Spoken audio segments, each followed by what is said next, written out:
This is the Art of Darkness podcast with Kevin Kautzman. And Brad Kelly. We're a couple of very online writers interested in the dark side of what drives creative people to create against all odds. This show is about art and the people who make it, what it costs them, and what it takes to bring something unique and impactful into the world. Each episode, we excavate the life and work of an artist you might think you know. Don't worry, they're all safely dead. On every episode, we try and find out just what the hell was wrong with them and how they worked through their darkness to create something that lives on after them and continues to move culture. Find us online at artofdarkpod.com and on Twitter at artofdarkpod.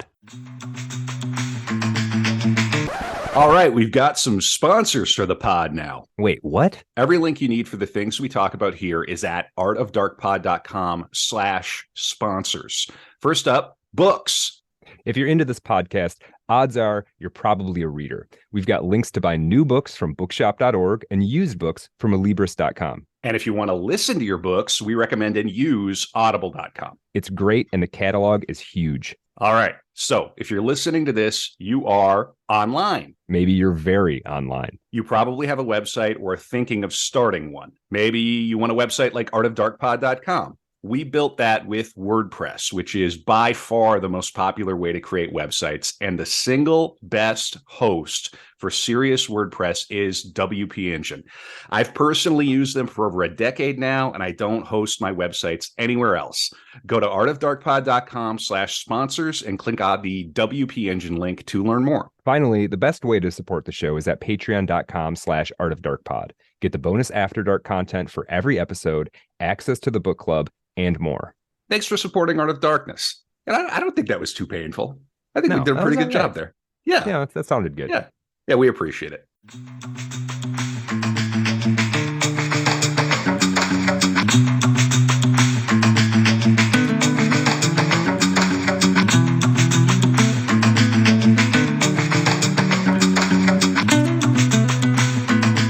We're back. Hope is the thing with feathers that perches in the soul and sings the tune without the words and never stops at all. And sweetest in the gale is heard, and sore must be the storm that could abash the little bird that kept so many warm.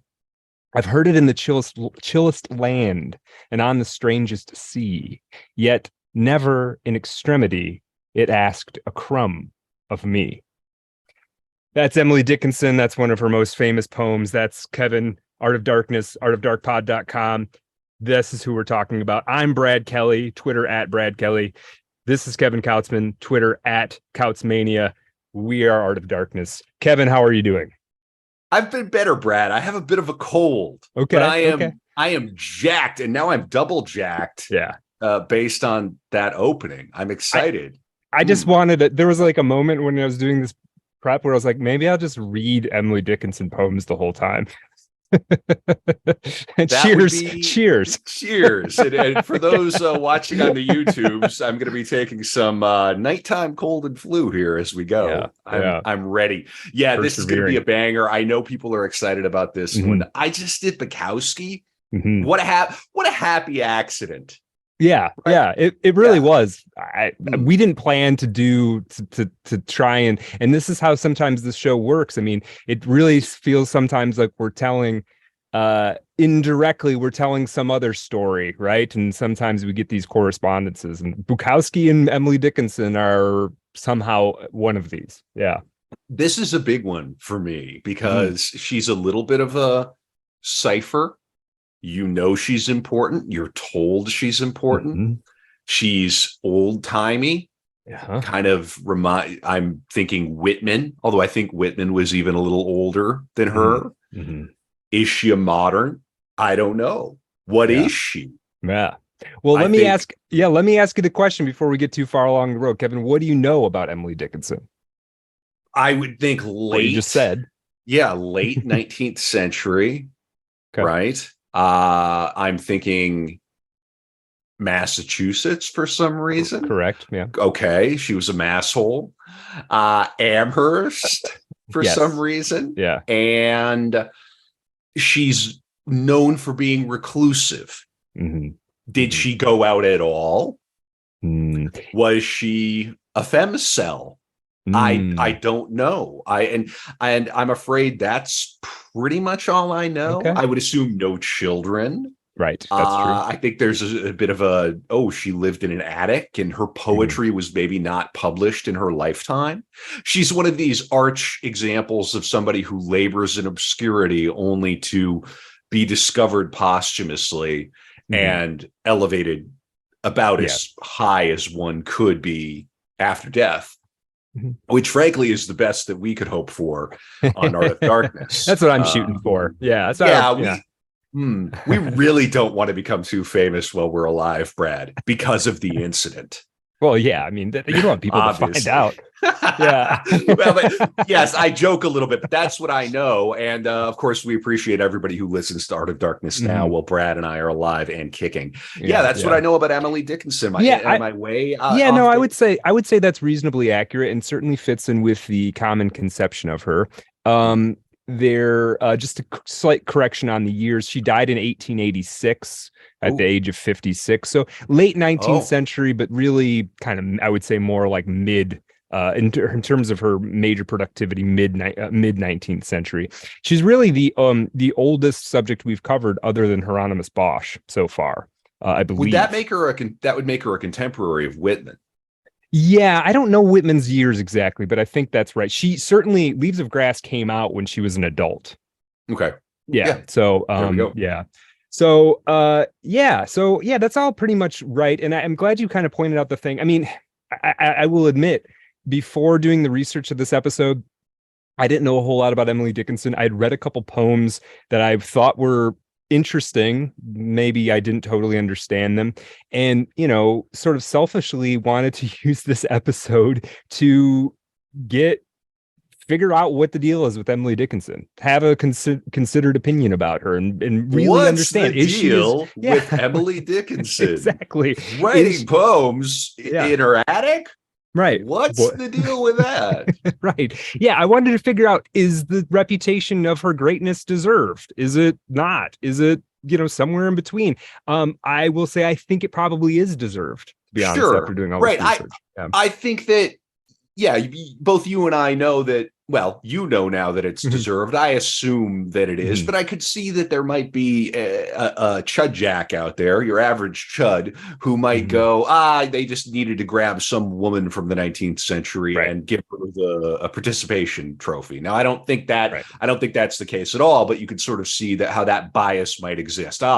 This woman wrote poems in obscurity, and we're going to give her an also ran ribbon. Right? Yeah, and I think if that were the case, if there was this idea, well, we're just going to pick somebody from this time period to use, there are a lot of other active women writers who were very good, who could have been picked for that role, and certainly people who had less weirdness in their life story, less problematic stuff than Emily Dickinson, right? Dickinson ends up being somebody you have to wrestle with. And there are few writers who more ink has been spilled about than Emily Dickinson. We're going to kind of see that. And that actually kind of brings up a caveat I want to say before I really start to launch into this. Because so much ink has been spilled about her, clearly I'm not able to digest everything that has been said about her. There may be spots where I'm missing some anecdote that counters some other piece of evidence. A lot of the stuff we know about her has been meticulously pieced together from letters from all over New England.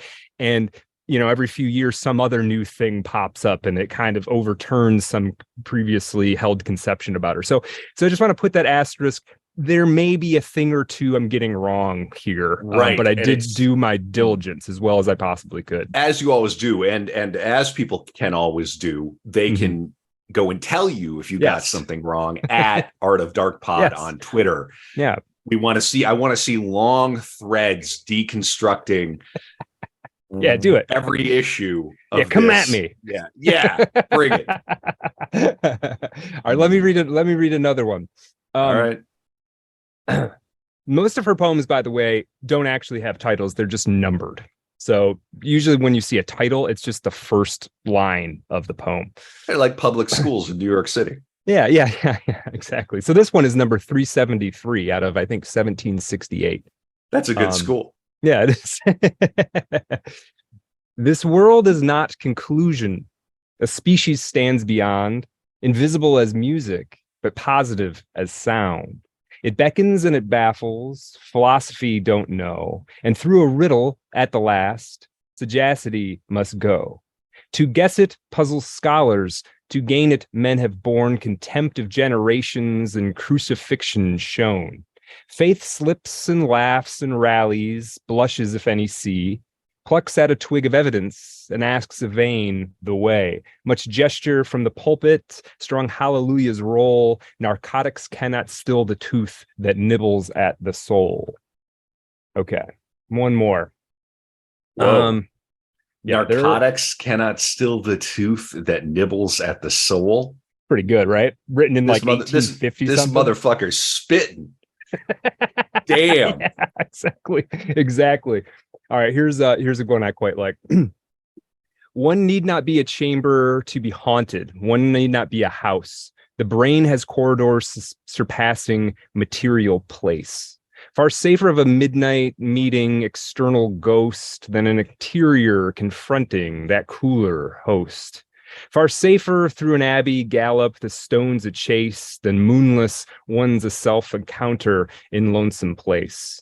Ourself behind ourself concealed should startle most assassin hid in our apartment be horror's least. The prudent carries a revolver. He bolts the door, overlooking a superior specter more near.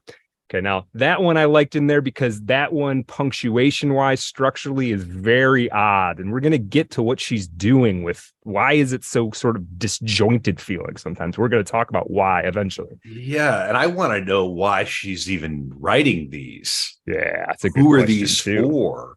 It's a good question. All right, I'm going to give you one more, maybe two more. Because I love these. All right, here's one of the most classic and one of my favorite. It's one of the preeminent Emily Dickinson poems, and for a good reason, I think we'll see. This is number 764. And I'm giving you the numbers because if you think about her life as starting at 1 and ending at 1768, this should give you an approximate thing about where this is. This is sort of halfway through her poetic career, right?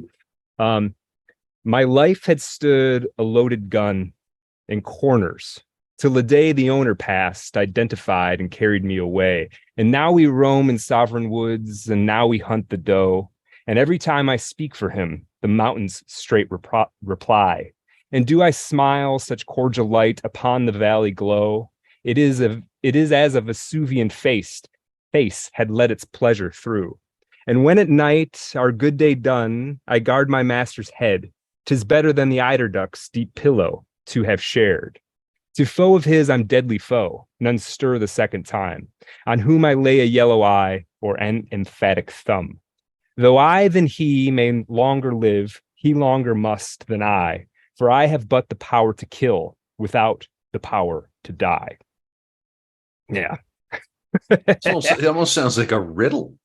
It is. Well, there is this riddly quality to these, and we're gonna talk about. I mean, that poem is one of the reasons I read it now, and one of the reasons I think it's so well is Emily Dickinson had a capacity to establish a metaphor early in the poem, and then completely exhaust that metaphor until it was saying something both deeply interior and personal and something hugely universal. This is sort of her poetic superpower among perhaps several poetic superpowers, was to completely demonstrate a metaphor.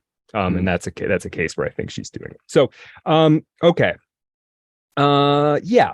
And we've touched on a few of her themes, but she has more than those. Okay, so let's get into we got to tease the After Dark. What are you going to do for Patreon? Patreon.com/artofdarkpod on the bonus episode for those folks. Yeah. Okay. So the fact, as I said, that so much of the research about her has been kind of pieced together and been almost detective work, we're going to look further into the claim that Emily Dickinson had homosexual relationships or was perhaps bisexual, something along these lines.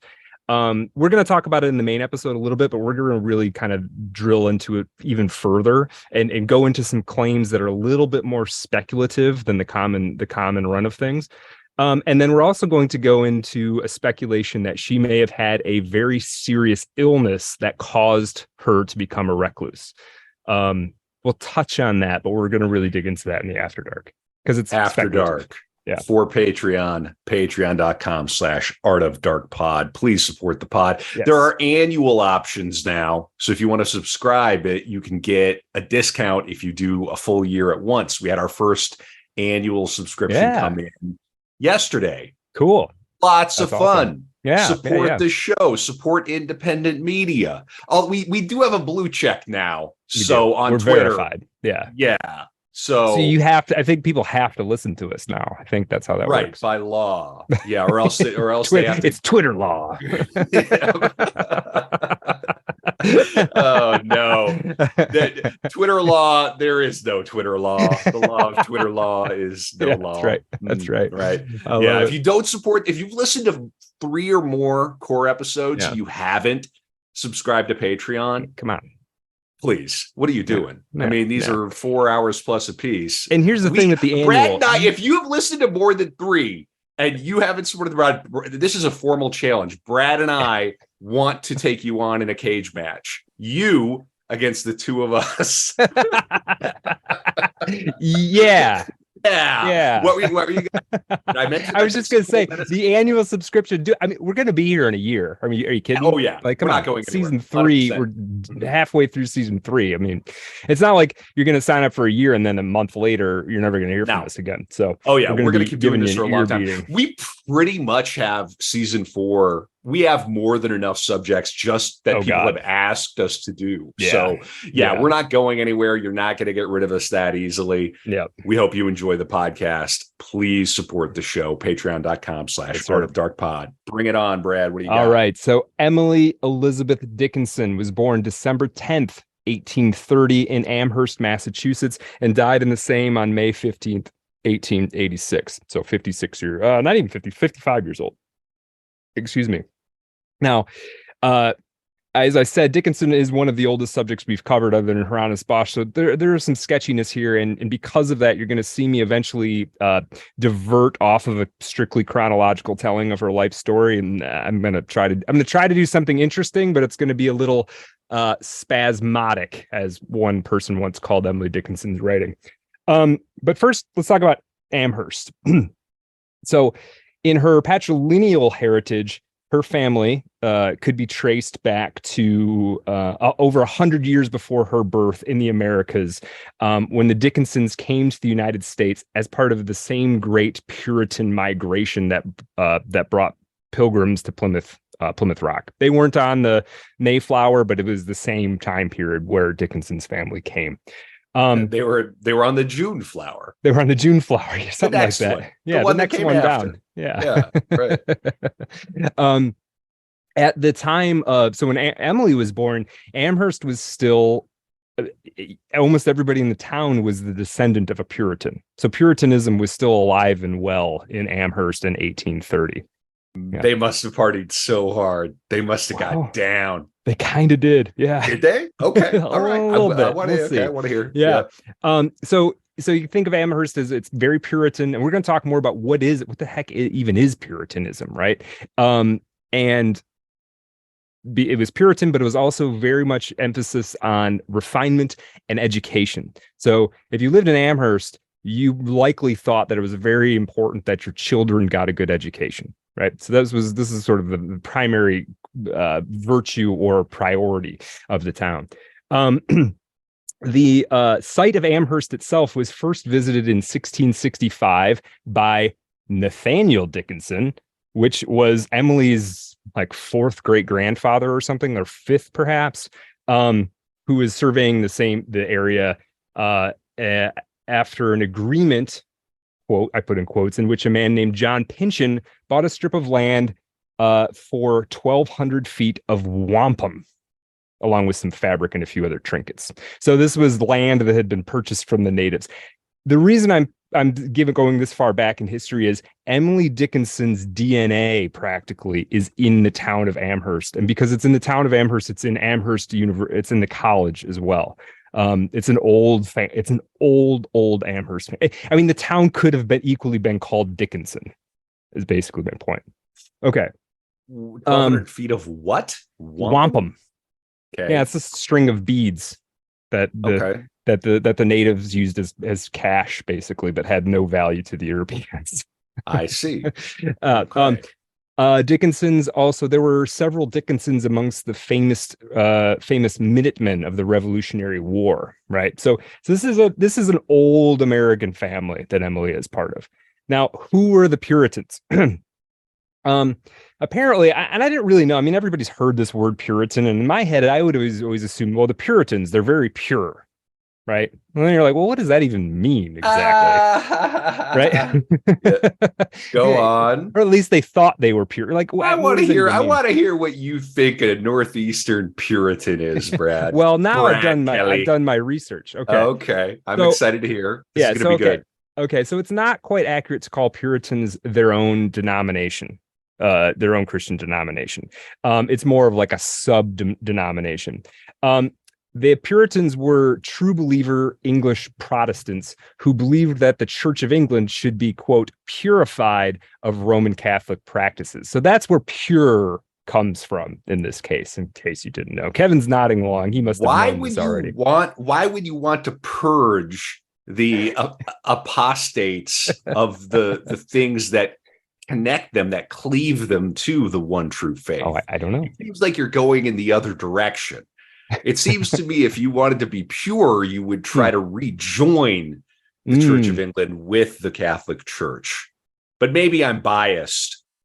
I mean, yes, we're all biased. So we all have our biases. Yeah. It is actually very interesting that an Anglican priest can marry and then can convert to the one true faith and remain married. There are cases. Only because he's an Anglican, because he came from that. Right. The church, and I could be mistaken, but I'm pretty sure that the priesthood in the Church of England is recognized by the Roman Catholic Church. Interesting. Mm-hmm. Yeah. So when they're talking about purifying it, there is still a lot of connection. Yeah. They weren't successful in purifying it entirely, I guess. Right. And you'll sometimes hear from people in England when you're talking about the United States and you're talking about the Puritans, they go, oh yeah, those assholes, they were so obnoxious that we had to get rid of them. So we sent them over there. Right. You deal with them. That's what they'll say. And I think there is a little bit of truth to that for sure. Puritans are technically included in what is called Reformed theology. I mean, they're Calvinists, obviously. What does this mean? What does Reformed theology mean? I know I'm giving a lot of background and we're not talking about Emily Dickinson, but this is actually important for understanding who Emily Dickinson is. And because we know so little about her, not so little, but we're missing some information about her life, I feel like the more context we give, the richer picture of her we can give. So in Reform, this is just from Wikipedia, this little bit here. In Reformed theology, the word of God takes several forms. You see, I said the word of God and I got heartburn all of a sudden. It's very strange. Jesus Christ himself is the word incarnate. The prophecies about him said to be found in the Old Testament and the ministry of the apostles who saw him and communicated his message are also the word of God. Further, the preaching of ministers about God is the very word of God because God is considered to be speaking through them. God also speaks through human writers in the Bible, which is composed of texts set apart by God for self-revelation. Reformed theologians emphasize the Bible as a uniquely important means by which God communicates with people. People gain knowledge of God from the Bible, which cannot be gained any other way. Okay. Now, the strain of Puritan beliefs has definitely evolved over time. So the way that the people in Amherst were living, it's 200 years after the Plymouth colony. It's not exactly the way that the Pilgrims, the set of beliefs and practices that the Pilgrims brought over. It's changing subtly over time. And so, it's 200 years. 200 years is a long time for cultural change, really. Right. Well, and when you consider that the American Revolution had happened, they had money now. Right. They were probably, there's a lot more going on. Yeah. Sure. Yeah, now I saw The Witch, so I'm an expert. I'm an expert in this field. Right. Just like earlier this week, I was an expert in submersibles. And then for about 12 hours, I was an expert in Russian geopolitics. Yeah. Yeah. So I'm very busy on Twitter. Yeah. Prigozhin and Wagner, Right. Yeah. I know a lot about it. I really actually do think that if you want to understand origins of like the American psyche, I do think The Witch is a good film to watch. But I agree with you on that, and this is kind of also secretly why I'm trying to tell the history of the Puritans here, because I think also it tells us a lot about America, the origins of American history and politics and everything, and psyche, really. Okay, so now Puritan beliefs evolved over time, landing in today what would be the Congregational Church and its beliefs as outlined in the Savoy Declaration. Okay, but depending on what time you pick up the stream, a Puritan might believe, for instance, that, say, instruments shouldn't be used in church service. There's no musical instruments. There's no mention of instruments in the Bible, for instance. Puritan might believe that there should be no icons or graven images, no dancing. Early on, some Puritans would, for instance, refuse to bow on hearing the name of Jesus or make the sign of the cross. They would refuse to wear wedding rings.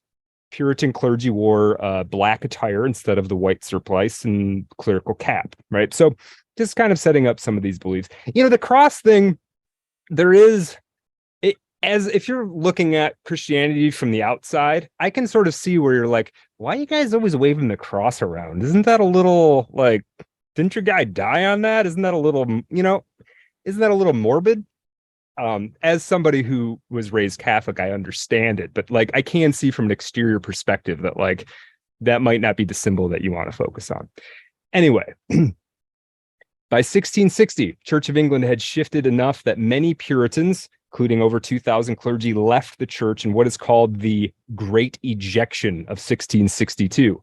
By this time, I've had a few of those in my time too. I tell you what, that's right. By this time, 1662, well after the quote, hey, honey, I gotta make a great ejection. Hang on, hold on. Over. How many miles? 2 miles. I can't wait.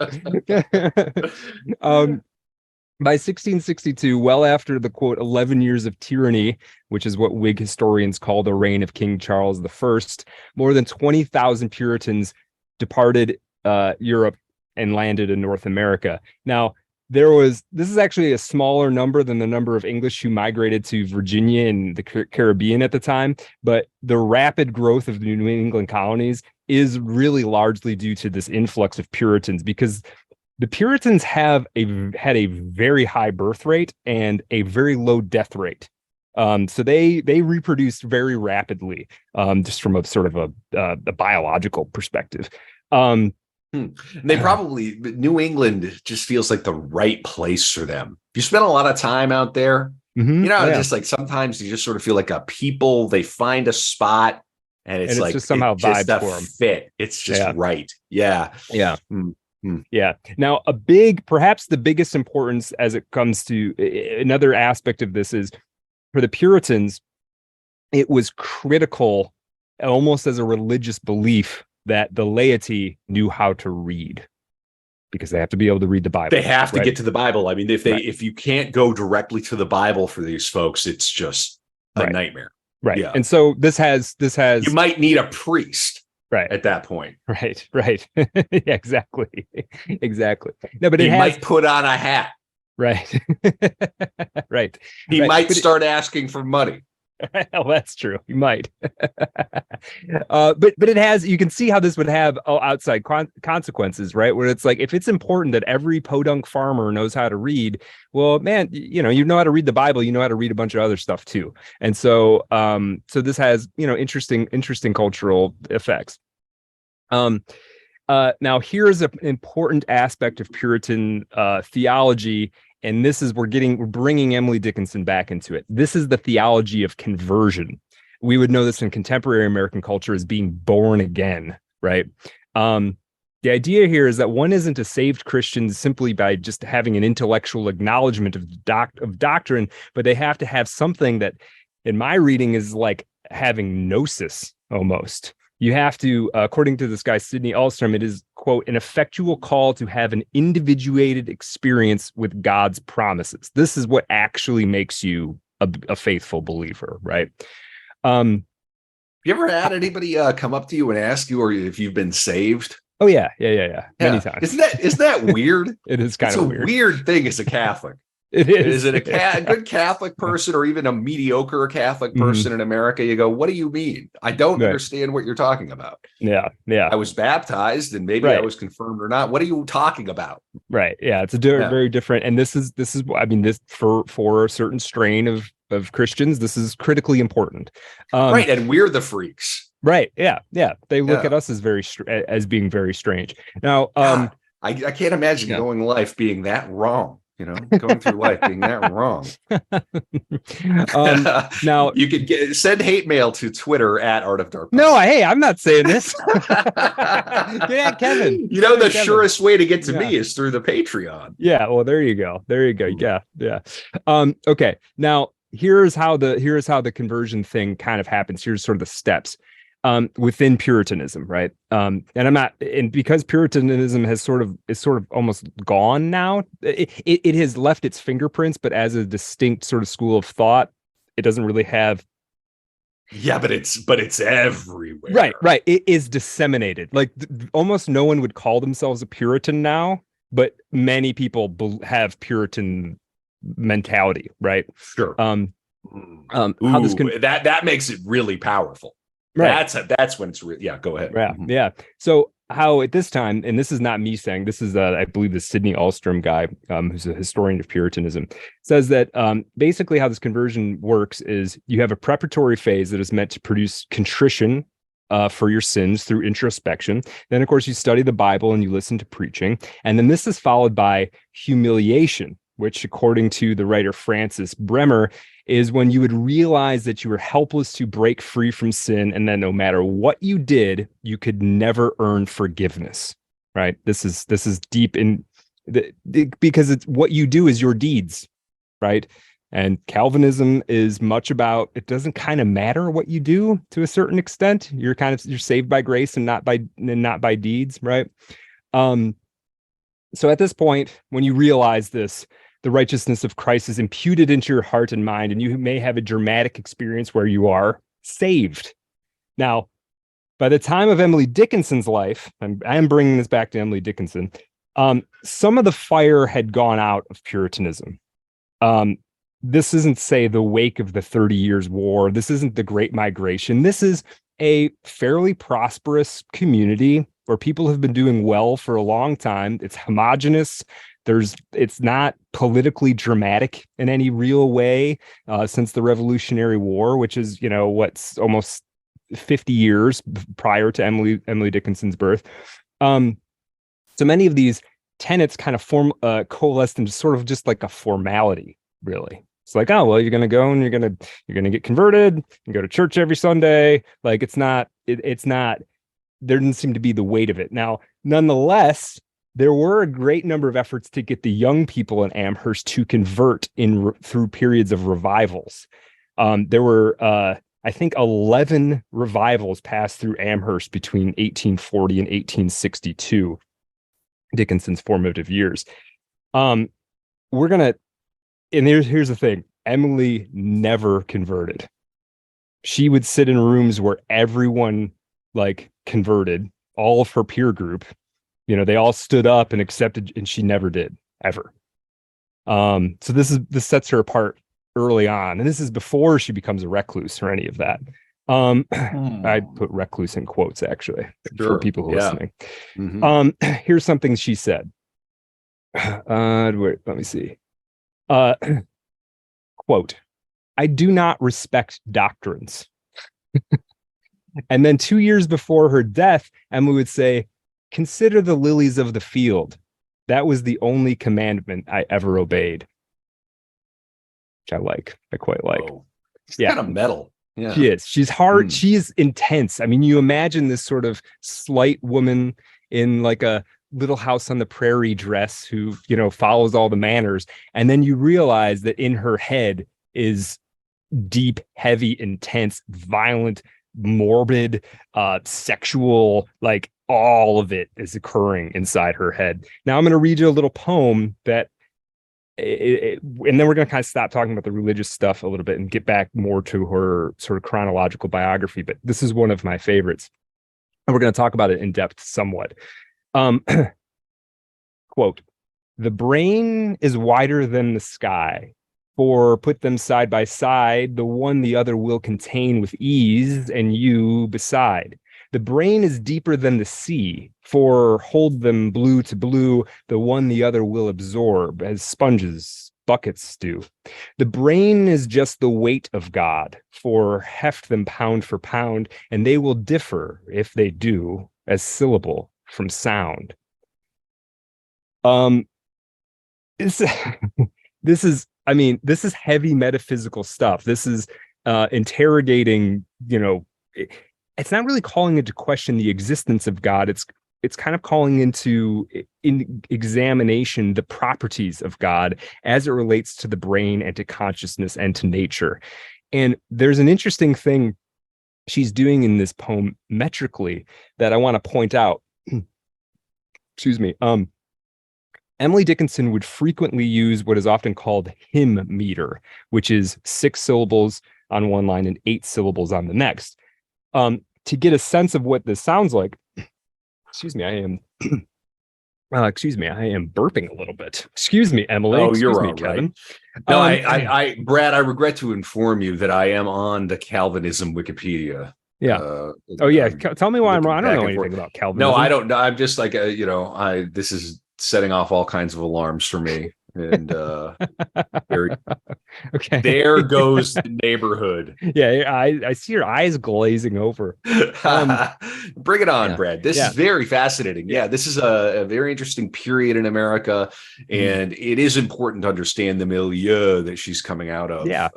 Especially the way that I thought, especially something, it's one of our older subjects. I feel like we kind of need to know where she is in place and time, maybe a little bit more so than even some of our other figures. Now, this poem, the brain is wider than the sky. It's in this hymn meter, this 6/8. And one way you can kind of hear that is Amazing Grace. Amazing Grace is in hymn meter 6/8.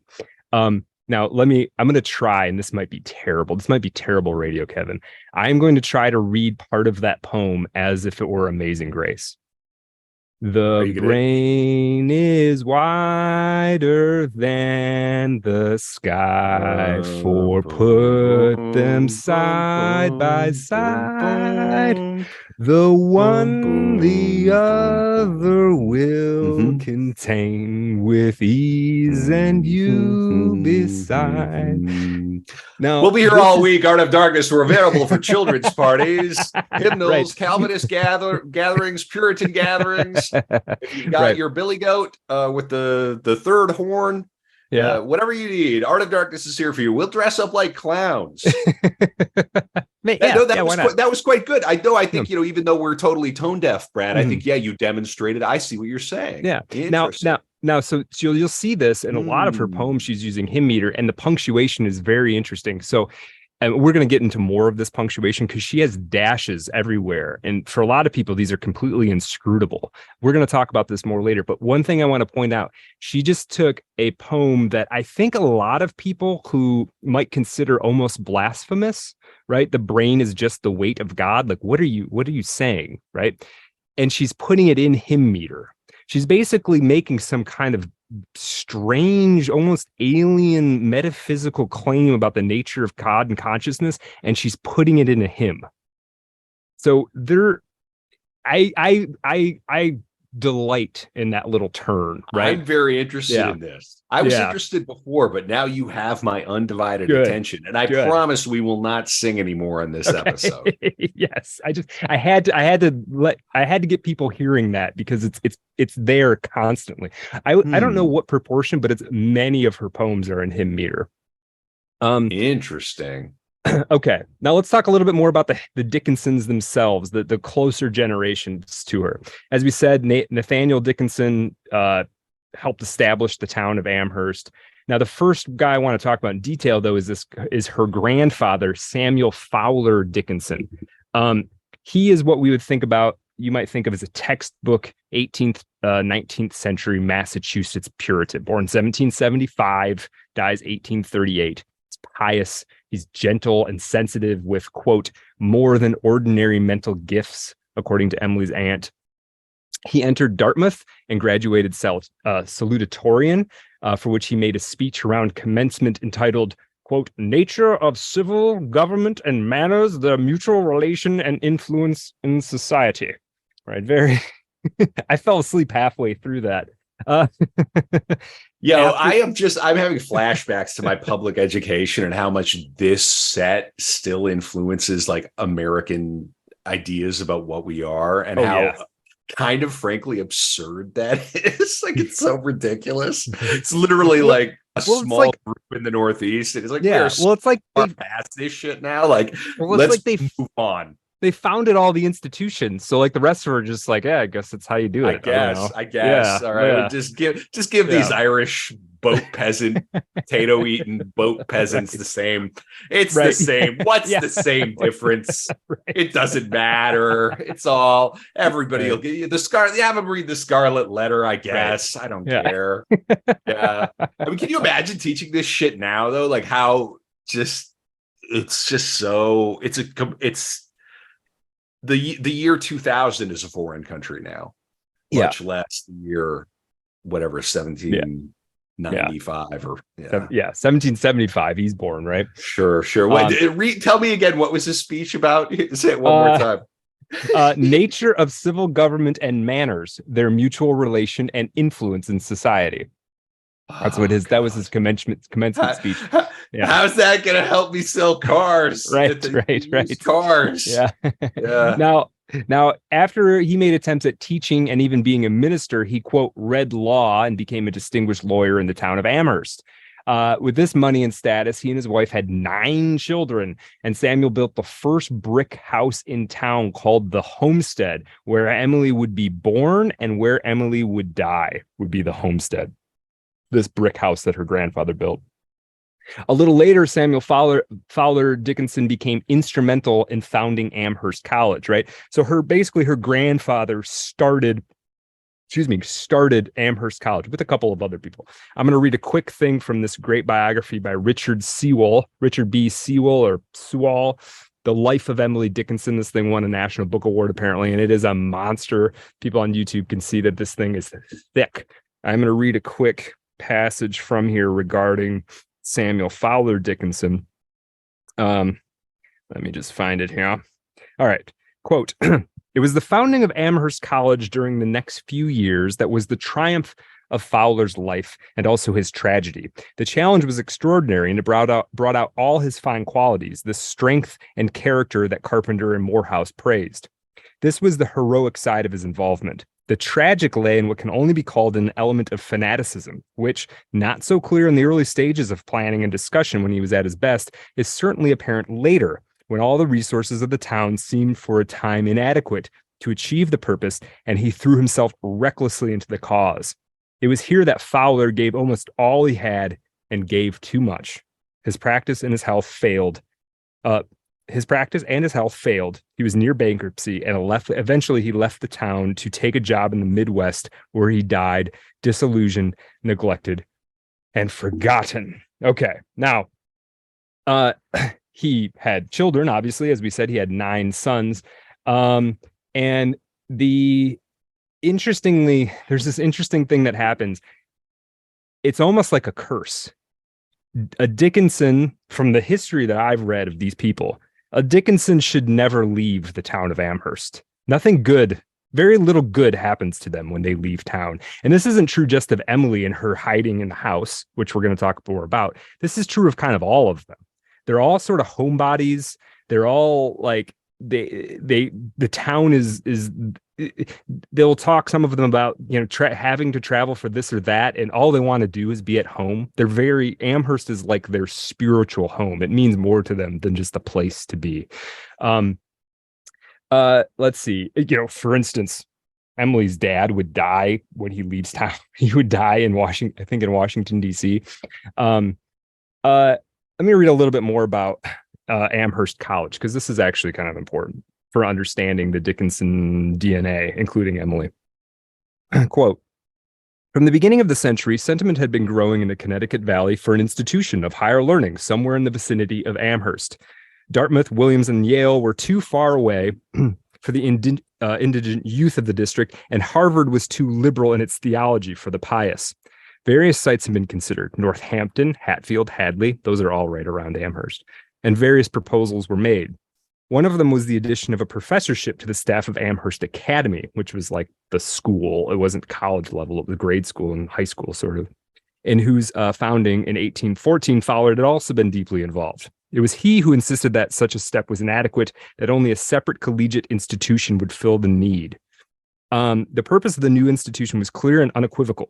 Its original object was civilizing and evangelizing the world by classical education of the indigent young men of piety and talents. Liberal Harvard was the enemy. So that's how Amherst started. Right. And this gets back to what we talked about on the Fitzgerald episode about how the Ivy League and the colleges back in the day had extremely different ideological stances that mattered a lot. Yeah. It's not like the big one single Borg machine that it is now. Right. Yeah. They're all very ideologically similar at this point, and the differences now are more like, well, I want to study this specific. I want to go into so this program because, but ideologically they all more or less the same, march in lockstep. Yeah, that's interesting. That those fucking libtards at Harvard. Can you imagine saying that?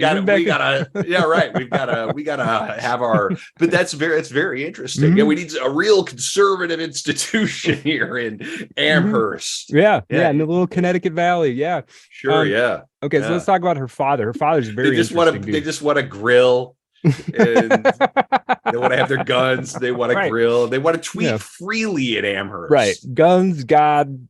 Amherst College. Yeah, that's right. The little known fact, it was the Amherst Chuds.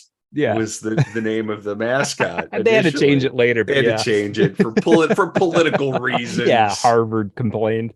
Yeah. Now, Emily's dad, Edward Dickinson, born 1803, dies 1874. Whatever honor was lost by Samuel Dickinson, as we said, he sort of sacrificed himself on to found Amherst College and sort of ended his life in ignominy. Edward kind of restored it, and more so. He too became a prominent lawyer, perhaps the most prominent lawyer in Amherst. He would become a treasurer of Amherst College, and he would rebuy the homestead that his father had built. And then he would build a second house next door, right? So like he trumped his father significantly. We need to talk a little bit about the personality of Edward Dickinson, because you have to understand Emily lived in the same house with him until he died, almost her entire life, right? She was in her mid-40s when he passed away, and he was living right down the hallway. And also, one of the early theories was that the reason that Emily was, quote unquote, a recluse was that her father was very stern and like kind of wouldn't let her do things. And this is just not true, frankly. Now he's kind of strict in theory, but he may have even been kind of needy, and he may not have always been the most encouraging kind of person. But let's kind of talk about him a little bit more. You can call him a Puritan in some ways, but the real important thing is he was really a worshiper of reason as much as he was a worshiper of God. He was super ambitious, super like dedicated to success and his work. He was a Yale guy. He graduated from Yale in 1823. And he, like, as I said, he was the treasurer of Amherst College for 50 years. He would go on to serve in the Massachusetts House of Representatives and in the Massachusetts Senate. He was a member of the Massachusetts Governor's Council. He was a Whig in the U.S. Congress. He was going to be lieutenant governor, but he decided of Massachusetts, but he declined a candidacy because I think he wouldn't have been in Amherst often enough for his own taste. And on his death, he was a member of the Massachusetts House. After a speech about the Hoosac Tunnel, he suffered apoplexy and died in his hotel. He basically died on the job as a 72-year-old man. Now, he was probably a difficult man to love, let's say, and wasn't very loving himself, not very expressive for sure.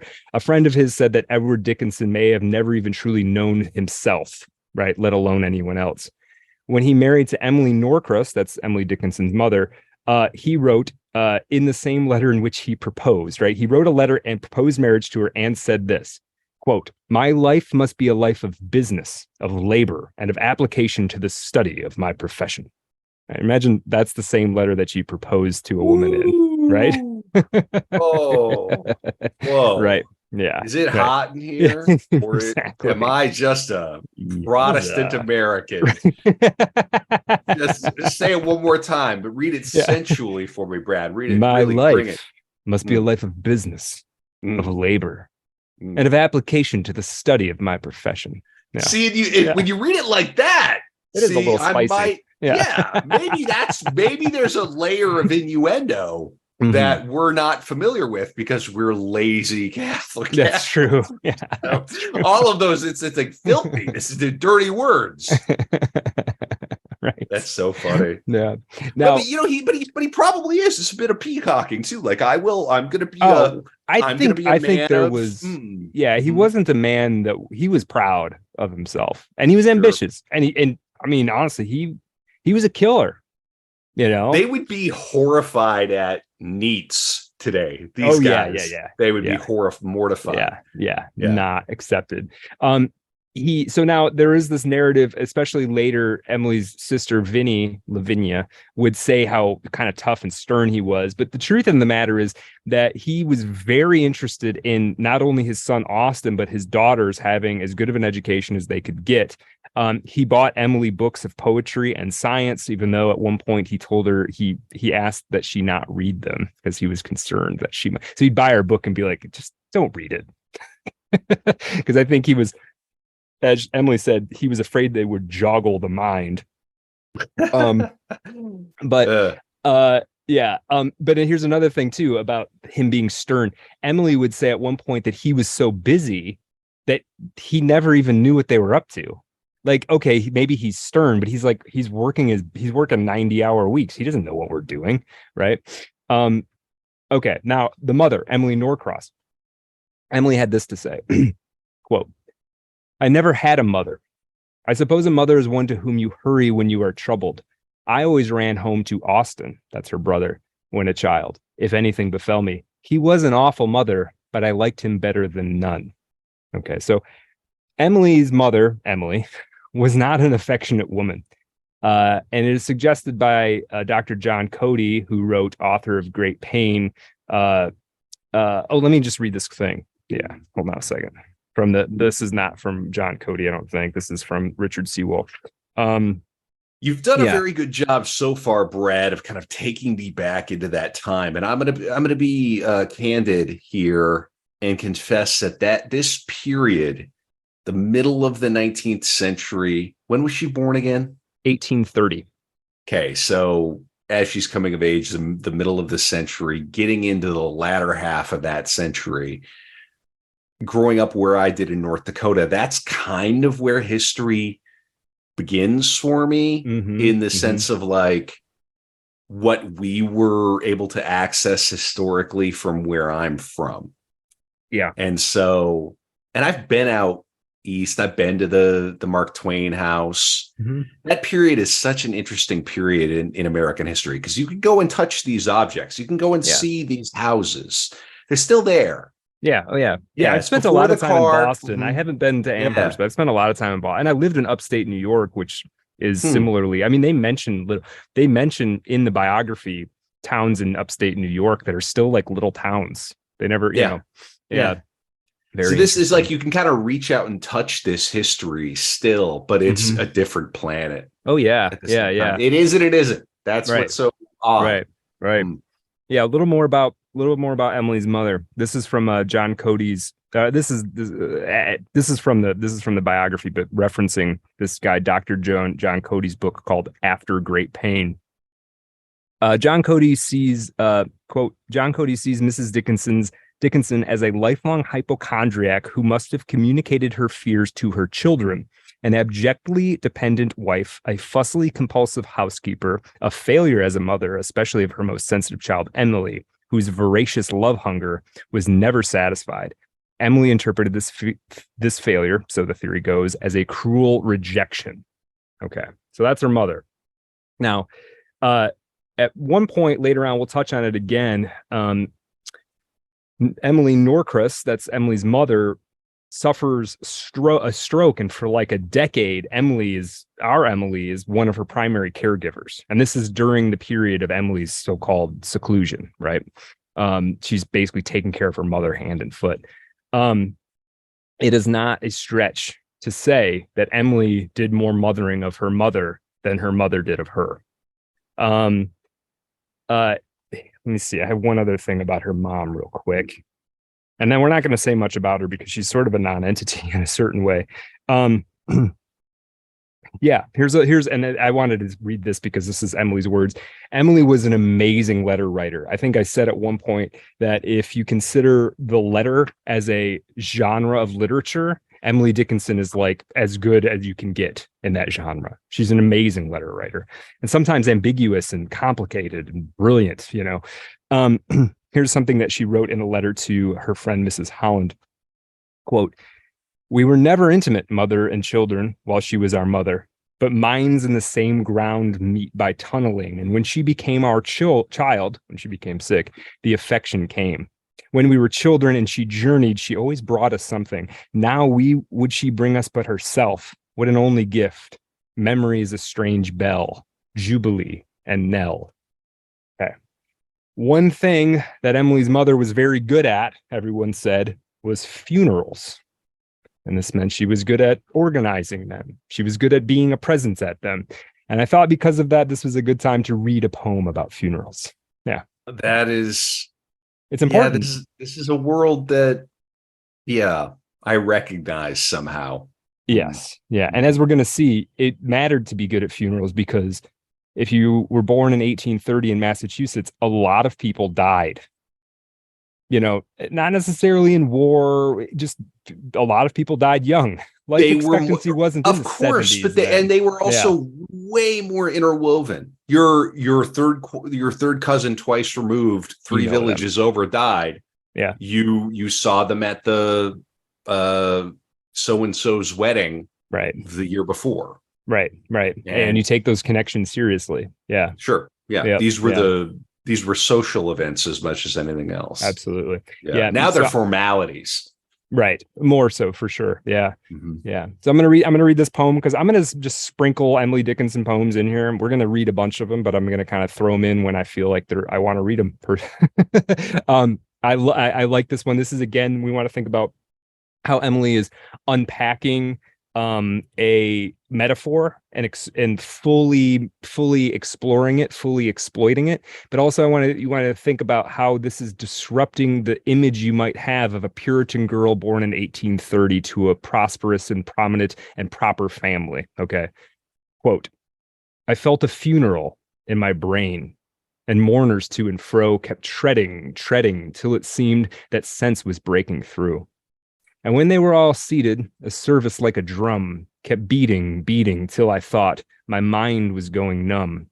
And then I heard them lift a box and creak across my soul with those same boots of lead again. Then space began to toll, and all the heavens were a bell, and being but an ear, and I in silence, some strange race, wrecked, solitary here.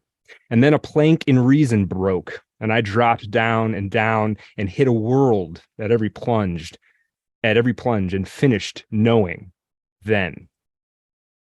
Okay.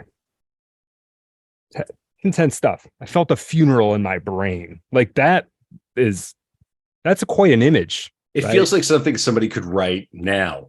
It does. It feels peculiarly contemporary to me. Watch out for those adverbs there, Brad. You're gonna feel a funeral in your brain if you keep using adverbs like that, because I'm gonna come to Michigan and I'm gonna throttle you.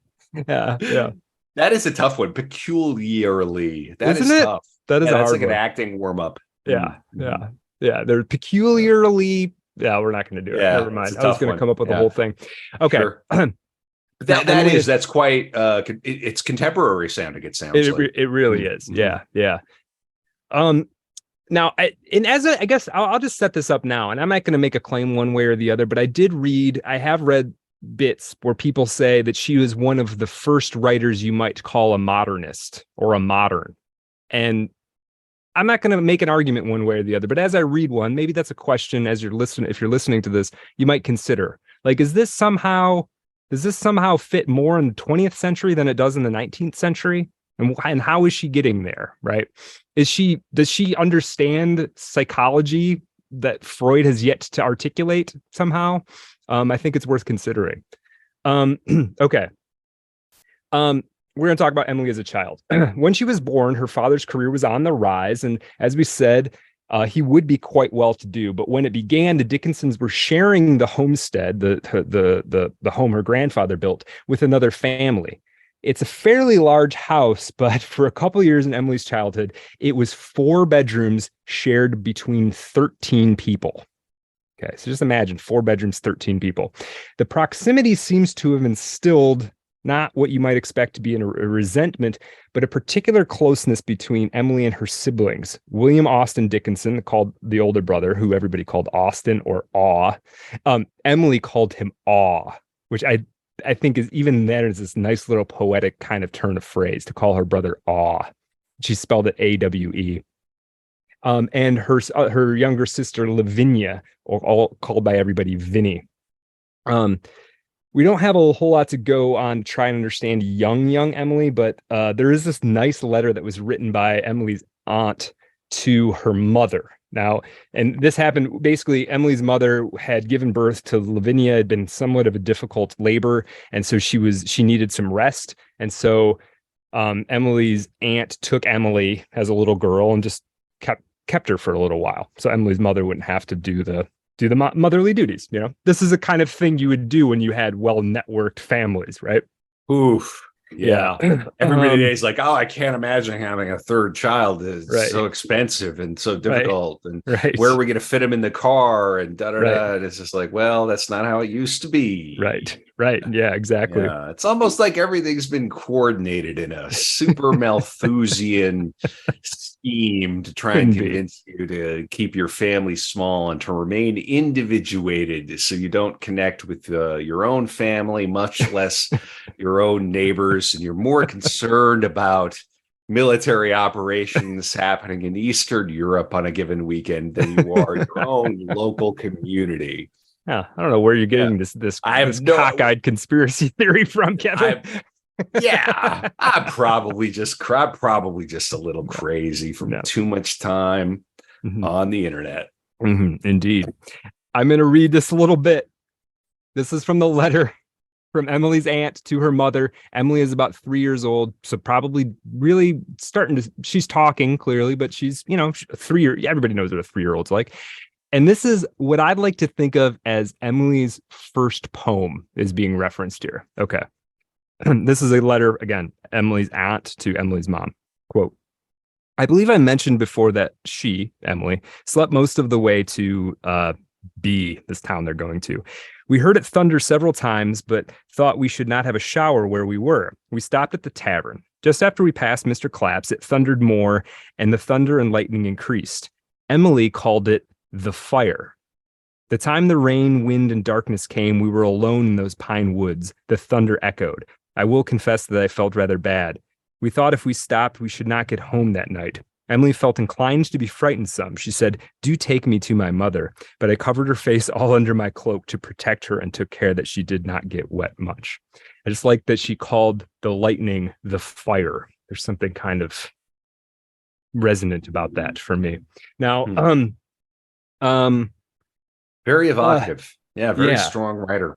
You can hear it. It's not a normal writer, not a normal person. Yeah, she's not. Yeah. She's not. We're going to avoiding cliches like they're little landmines on the field of each sentence, each phrase. I don't think people who aren't writers really appreciate how annoying cliches are to someone who's a writer. Anytime I use a cliche, for example, on the Bird website, I'm fully conscious that I'm doing it. I'm actually not even kidding. Like people don't realize how nobody reads your throwaway phrases at all. Right. People just scan them and scan past them. And move past I'm the same way. That's like, you can't. That's like my number one writing rule. No cliches ever. No cliches ever. Yeah. Right. Unless it's a character. Speaking is different. Sure. Speaking is different. Yeah. Having a conversation is different because sometimes sometimes the cliche in speaking is almost like a word in and of itself, and it's fine. But like in writing, no, ever cliche. Anyway, yeah. Now there are a bunch of references to continuing on a little bit about her childhood. Again, we don't know a whole lot. There are many references in her poetry to being a little girl, to the point that she seems to kind of treat it as like an archetype, like as a little girl, treating it like, you're not clear if she's talking about herself or sort of occupying the character of a little girl for sort of poetic purposes. Let's see. Let me read a poem. When in doubt, read a poem. This is from this wonderful. We are by the poem way, respecters on Art of Darkness. What is this? What do you have? This is what we're reading for book club. Emily Dickinson. There's other editions that looks different. This is the essential Emily Dickinson with the introduction by Joyce Carol Oates, JCO. Okay. Yeah, and the book club is for Patreon, patreon.com/artofdarkpod. If you go to the website, there is a link. It's called Bookends, the book club. And that'll be on Zoom if you want to hang out with us live or listen to it. We're going to do that on, what are we doing? What day? Looks like July 9th. That's going to be a lot of fun. Yeah. I can't wait to read these poems. Yeah. I'm already sold, Brad. Yeah, it's good. Sold. Good. Here's another one. This is poem 613. They shut me up in prose, as when a little girl they put me in the closet because they liked me still. Still. Could themselves have peeped and seen my brain go round, they might as wise have lodged a bird for treason in the pound.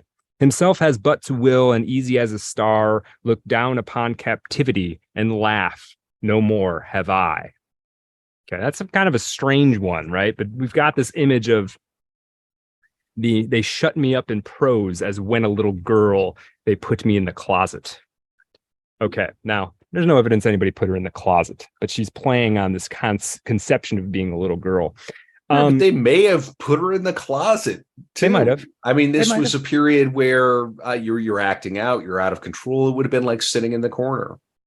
For sure. You never had your family never shoved you into a closet or I mean, they did, not that specifically, but sure, but yeah, something like that. Yeah. So, well, you're like I said, a house of 13 people in 4 bedrooms. At some point, it's going to be like, hey, shut up. Shut the fuck up, Emily. Yeah, exactly. Yeah, get in the closet. Yeah, we all love you and you're sweet, but really, for sure. Yeah. Now, age 5, Emily attends the primary school, which was directly across the street from them. And then at the age of 10, she begins at Amherst Academy. Amherst Academy is the school that you go to, right? It's Amherst College came out of that, and there was a very close relationship between the two institutions. Not only were the Dickinsons intimately involved with the school, but so was another figure, Noah Webster of Webster's Dictionary, the daughter of whom was a good friend of Emily. Damn, that guy literally wrote the dictionary. He did. Damn. And Emily was can you imagine good like friends hanging with out his daughter. Oh, wow. Jeez. Yeah. That must have been a great hang. Yeah, I'm sure he's not like pedantic or anything. Sure, just that real would be annoying. Yeah, real chill. Yeah. We were doing bong rips with Webster. Can you imagine? Bong. Do you think that it should be spelled with a Is it AHNG or rips?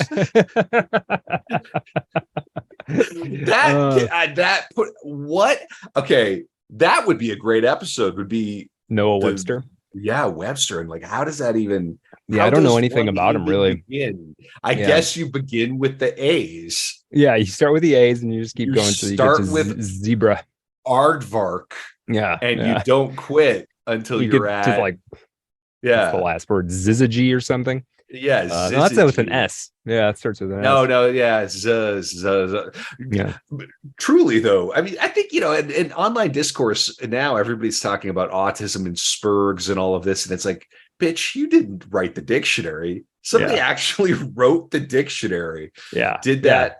Can you even imagine? Yeah, it was this guy. Yeah. This guy, he had to like nail down everything. Yeah. Oof.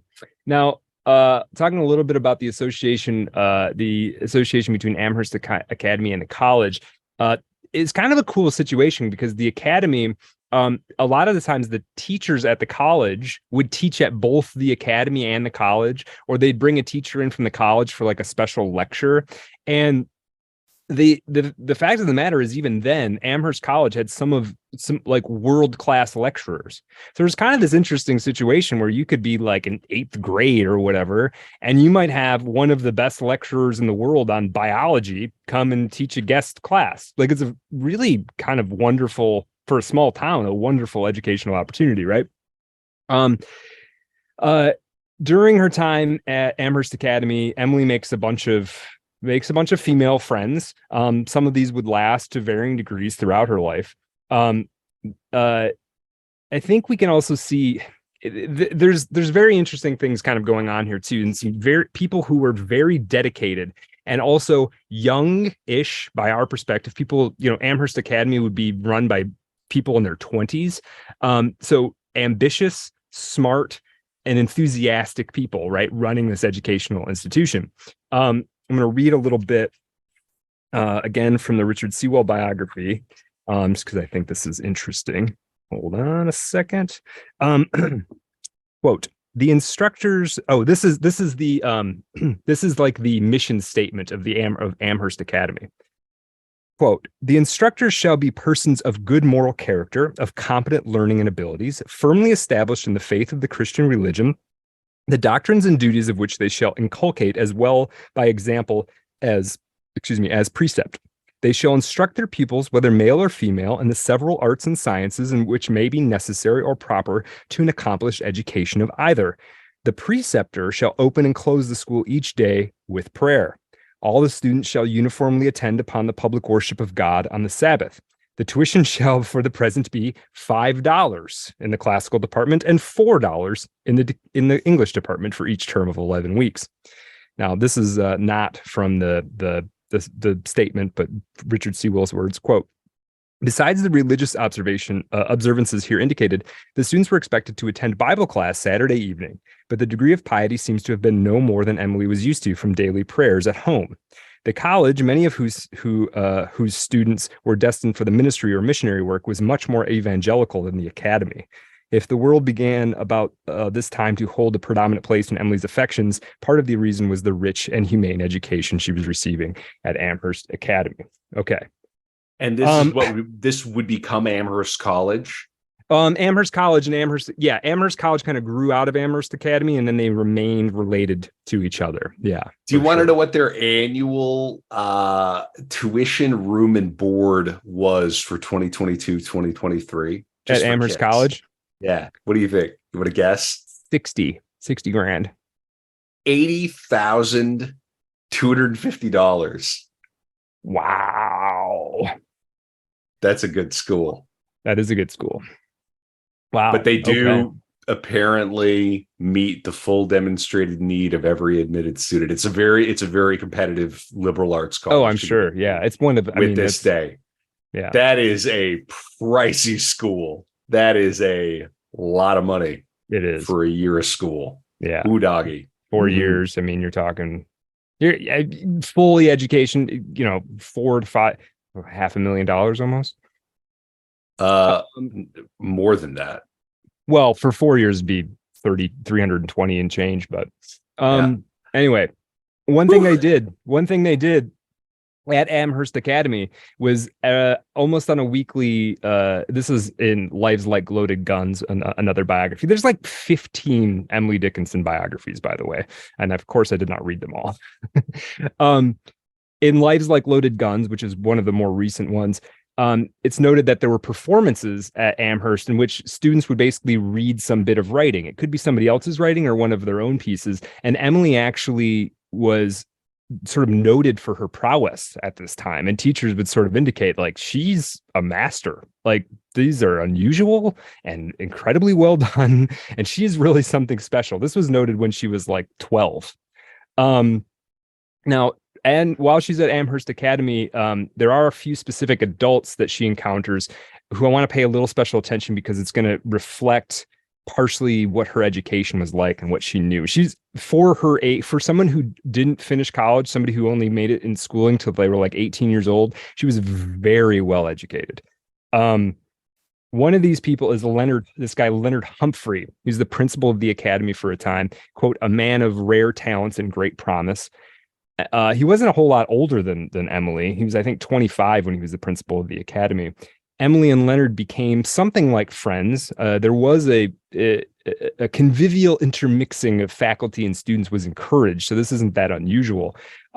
He was perhaps the first person that Emily referred to as master. And there are some other figures she would refer to as master, or she would refer to herself as their student or their scholar, or she would refer to them as tutor in capitalized letter. And this meant she had marked them off as somebody specific. She says in a letter around this time to one of her girlfriends, she says, I'm always falling in love with my teachers, right? Ooh. Yeah. She would love Metallica. Master of puppets pulling your strings. Could have been an Emily Dickinson piece, a lesser Emily Dickinson poem. Yeah. Another man that was in her sphere in this time was this guy, Reverend Professor Edward Hitchcock, one-time president of Amherst College. He is actually a notable influence, in my opinion, and in the opinion of Richard Sewell. I'm not coming up with this myself. Here's a little quote. Hitchcock was a remarkable man, the pace setter of Amherst, man of God and man of science, who inspired a whole generation with a love of nature that combined a sense of its sublimity with an accurate knowledge of its parts and processes as far as the natural sciences of the day knew him. His early history is a fascinating story of a born scientist gradually becoming a devout apologist for revealed religion, but never once relinquishing his dedication to the discovery and propagation of scientific knowledge. Coming to Amherst in 1825 from Benjamin Silliman's laboratory at Yale, Hitchcock was largely responsible for attracting the science faculty that put Amherst on even terms with Harvard and Yale and opened up such unusual opportunities for students in Amherst Academy. He was also part poet. So you can see as somebody, the captain of the ship of the Amherst educational enterprise, all of these things, I think, for people who already know Emily, and I think for people who are going to know her through this episode, you can see how this resonates with the material that Emily will find to work with in her poetry. Time for another poem. Okay. I gotta say, this is making me really nostalgic for the Northeast. Really? Yeah, man. I lived in New York for quite a while. I traveled a lot, Maine, New Hampshire, Massachusetts, upstate New York, Connecticut. It's a very storied, historical part of the country. There's as an American, there isn't really a place in the country that has quite as much history. Correct. Yeah. Because that's where it began. Yeah. Yeah. Yeah. So I'm going to read the falls out there. The falls out there are gorgeous. Staggering. Yeah. Mind blowing. Yeah. We get those in Michigan too. Yeah. So we get them in Minnesota too. Yeah. Yeah. I'm becoming more and more Michigan boy as I get older. It's weird. Oh, yeah, please. Brad, have you decided yet what our Art of Darkness live subject is going to be for Michigan? I haven't. I'm going to keep bothering you. 2024 Art of Darkness Live, Detroit, Michigan, sometime in the spring. Brad has to pick details a subject to follow. Yeah. Stay tuned. Okay, so I want to read this poem because I think it reflects the scientific and spiritual nature of Emily's sort of interests, the way that she's trying to bring these things together. It should be noted too that Emily Dickinson was, especially in her younger years, she was an obsessive collector and cultivator of plants. You can even buy a book that is a reproduction of her herbarium, which included, she had pressed plants in a booklet with like little Latin names describing them. You can buy a copy of this book. She had apparently a wonderful green thumb and a beautiful garden for a time. But this poem I'm going to read, I think, shows you how she's working these things together. This is poem 1241. The lilac is an ancient shrub, but ancienter than that, the firmamental lilac upon the hill tonight. The sun subsiding on his course bequeaths this final plant to contemplation, not to touch, the flower of Occident. Of one corolla is the west, the calyx is the earth, the capsule's burnished seeds the stars. She's sort of metaphorically, this is that, and structuring everything, and the whole universe is plants, and the plants are the representation of the universe, all of these things. Okay.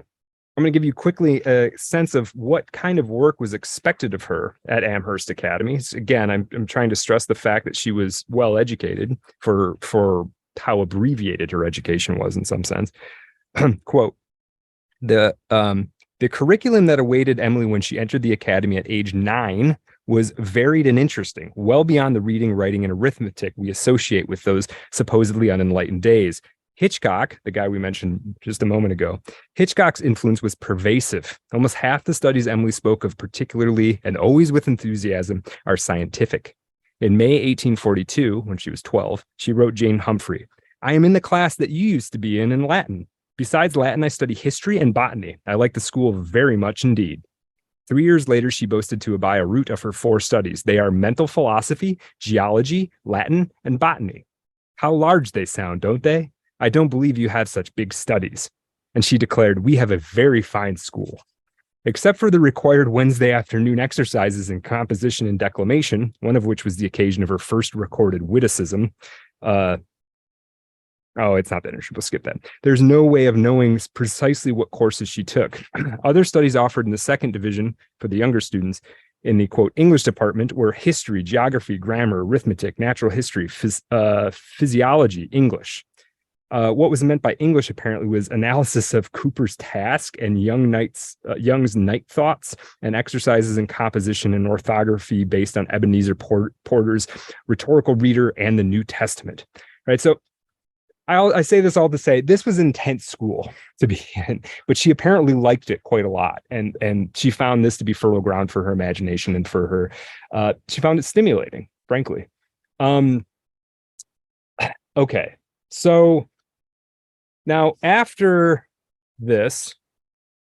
her time at Amherst, now again, I want to, reiterate, as this is going on into the teenage years, a lot of her friends are, quote, converting. And while she was, this becomes even a bigger deal at Mount Holyoke, where she would go to college briefly. So September of 1847, she begins to attend Mount Holyoke, 15 or 20 miles from her home. She was there for 2 terms, 10 months in all. And the reasons why she left are varied. Some people say she was ill. Some people have said that she bristled at the discipline and didn't like the teachers, which to me does not seem to actually be true. Again, other people have made the claim that her father did not want her to be that far away. Some people say that she was simply homesick. We're going to talk a little bit more about her reasons for leaving college in the After Dark, but suffice to say that she was only there for about 10 months. Now, so she comes home in 1848 at the age of 18. She has a fairly normal young adulthood, right? We hear all these stories. She's the recluse. She would later on be called the Queen Recluse by one of her correspondents. But age 18, she's got a fairly normal young adulthood, which would mean for a young woman at that time, you're either going to become a teacher. Now, she's kind of dropped out of the educational role, so that's probably not going to happen. Or you're going to get married. That's probably what's going to happen. Now, she had boys were courting her for sure. And she seems to have quite a busy social calendar in her late teens and early 20s. Right. You tweeted this. You said, when you realize famously reclusive poet Emily Dickinson had a busier social calendar than you do. Right. Yeah. Is that okay? Yeah. It's like she's like a normal, smart, but normal, she's like a normal young adult, really. Going to little parties and little gatherings. And it's kind of a small town, but it's fairly sophisticated for a small town. And she's in the sophisticated set, right? Her father's the most prominent lawyer in town, right? So you can imagine. I actually cannot. Well, yeah. I can't. Same. You lost me about 20 minutes ago. I can't hang with any of this. Yeah. No. Nah. Now Yeah. I want to put a note. I just want to read this bit of this letter because it's so good. Later on, we're going to talk more about this. She has a correspondence with this guy, Thomas Wentworth Higginson. And in one of her first letters, this is in 1862. So this is years down the road, but I want to put this in your mind when you think about, on the one hand, at 18, 19, 20, basically a normal young adult. On the other hand, when she's in her 30s, she's writing this letter to this guy. Quote, I had a terror since September, I could tell to none. And so I sing as the boy does by the burying ground, because I am afraid. You inquire my books. For poets, I have Keats and Mr. and Mrs. Browning. For prose, Mr. Ruskin, Sir Thomas Browne, and Revelations. I went to school, but in your manner of the phrase, had no education. When a little girl, I had a friend who taught me immortality, but venturing too near himself, he never returned. Soon after, my tutor died, and for several years, my lexicon was my only companion. Then I found one more, but he was not contented I be his scholar, so he left the land. And this bit of this letter and other stuff as well has suggested to people that she, around 1862 or in the years immediately before, she suffered some kind of, quote, love catastrophe. And we're going to get more into that. Because from here, what I want to do is, instead of trying to tell the strict story, I want to tell the story of Emily Dickinson through the various reasons that have been stated for how reclusive she was. Different things people have said for why did she escape to the room in her father's house, and quote, and some people think she never left the room, which is not true. The level, we're going to see what the level of how reclusive she actually was. It's more significant than an average person, but it's also not somebody who has just locked themselves in a room and thrown away the key. It's somewhere in between the two, but it still requires a little bit of explanation. It's significant enough that it's worth trying to explain. Yeah. Sharon was a bit reclusive by this measure. Yeah. Correct? Yeah. Yeah, exactly. Okay. Yeah. Yeah. That's so a good she way of just thinking like to of it. hang out in her room. That's a lot. That's a lot of it for sure. It wasn't a case of close the door, feed me through the door. Right. Not that kind of a thing. Okay. There were times when that was the case, where she had the servants feed her through the door, supposedly. But a lot of this is sounds murky. kind of awesome. I would like that. Yeah, I'm prepared for that. Yeah. So now 18. There's a little bit of a timeline. It doesn't happen all at once either. It's not like she shut the door one day and that was it. Throughout the 1850s, it was sort of gradually becoming less involved in social engagements. And then around 1862, it seemed like she kind of stopped, shortly after 1862, she sort of stopped seeing visitors, unless there were people she had deliberately asked to come. And then by 1867, she was supposedly almost never speaking to anyone face to face, supposedly. And then, by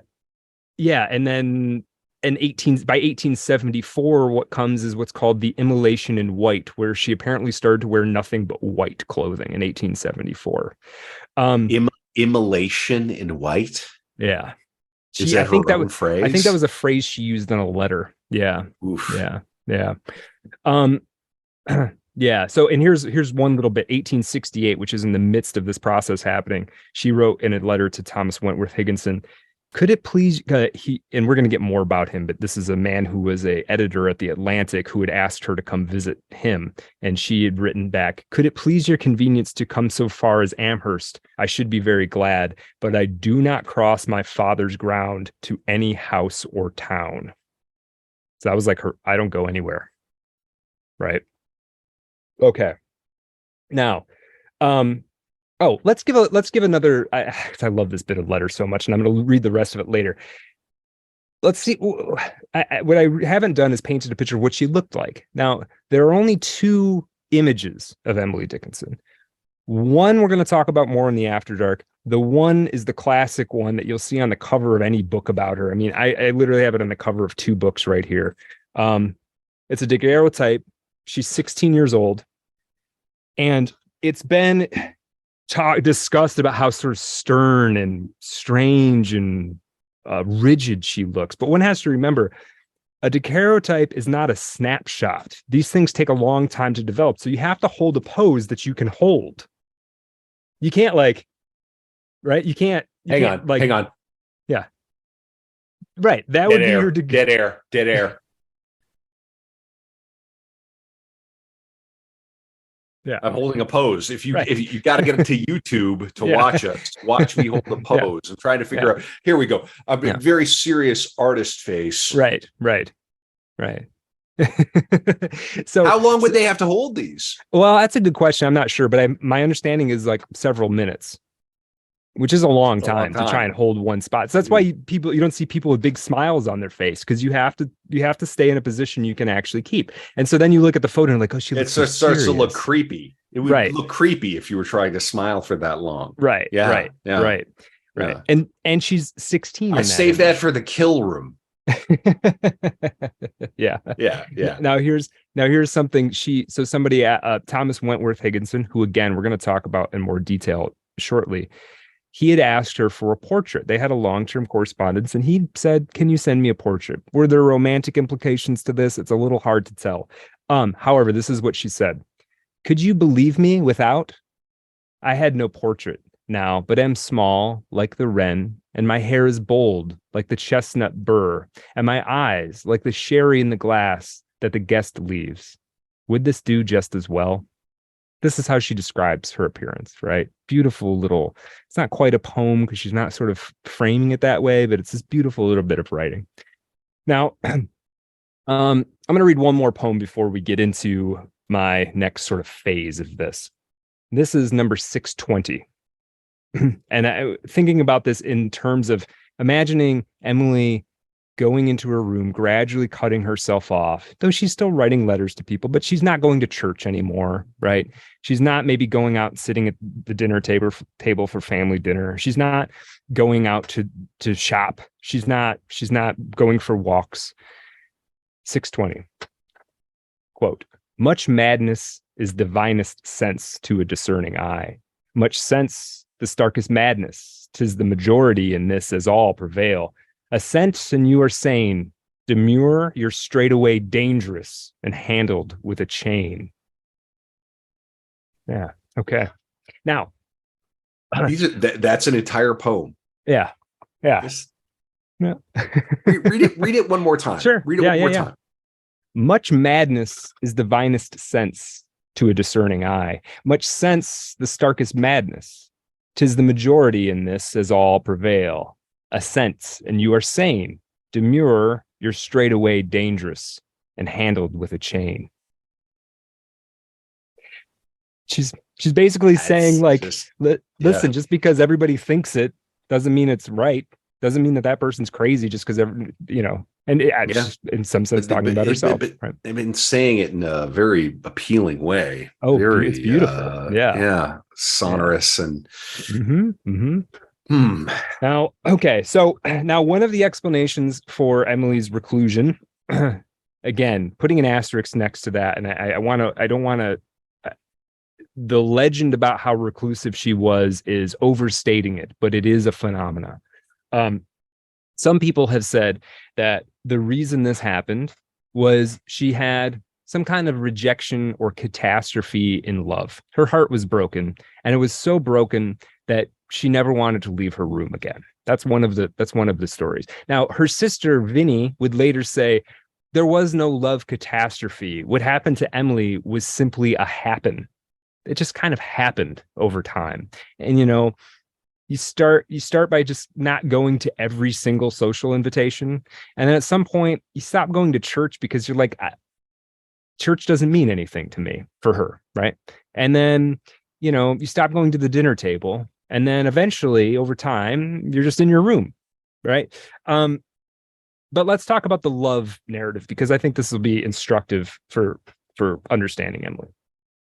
The first one I want to discuss, the first other person she had a relationship that I want to discuss in this context, is Susan Gilbert.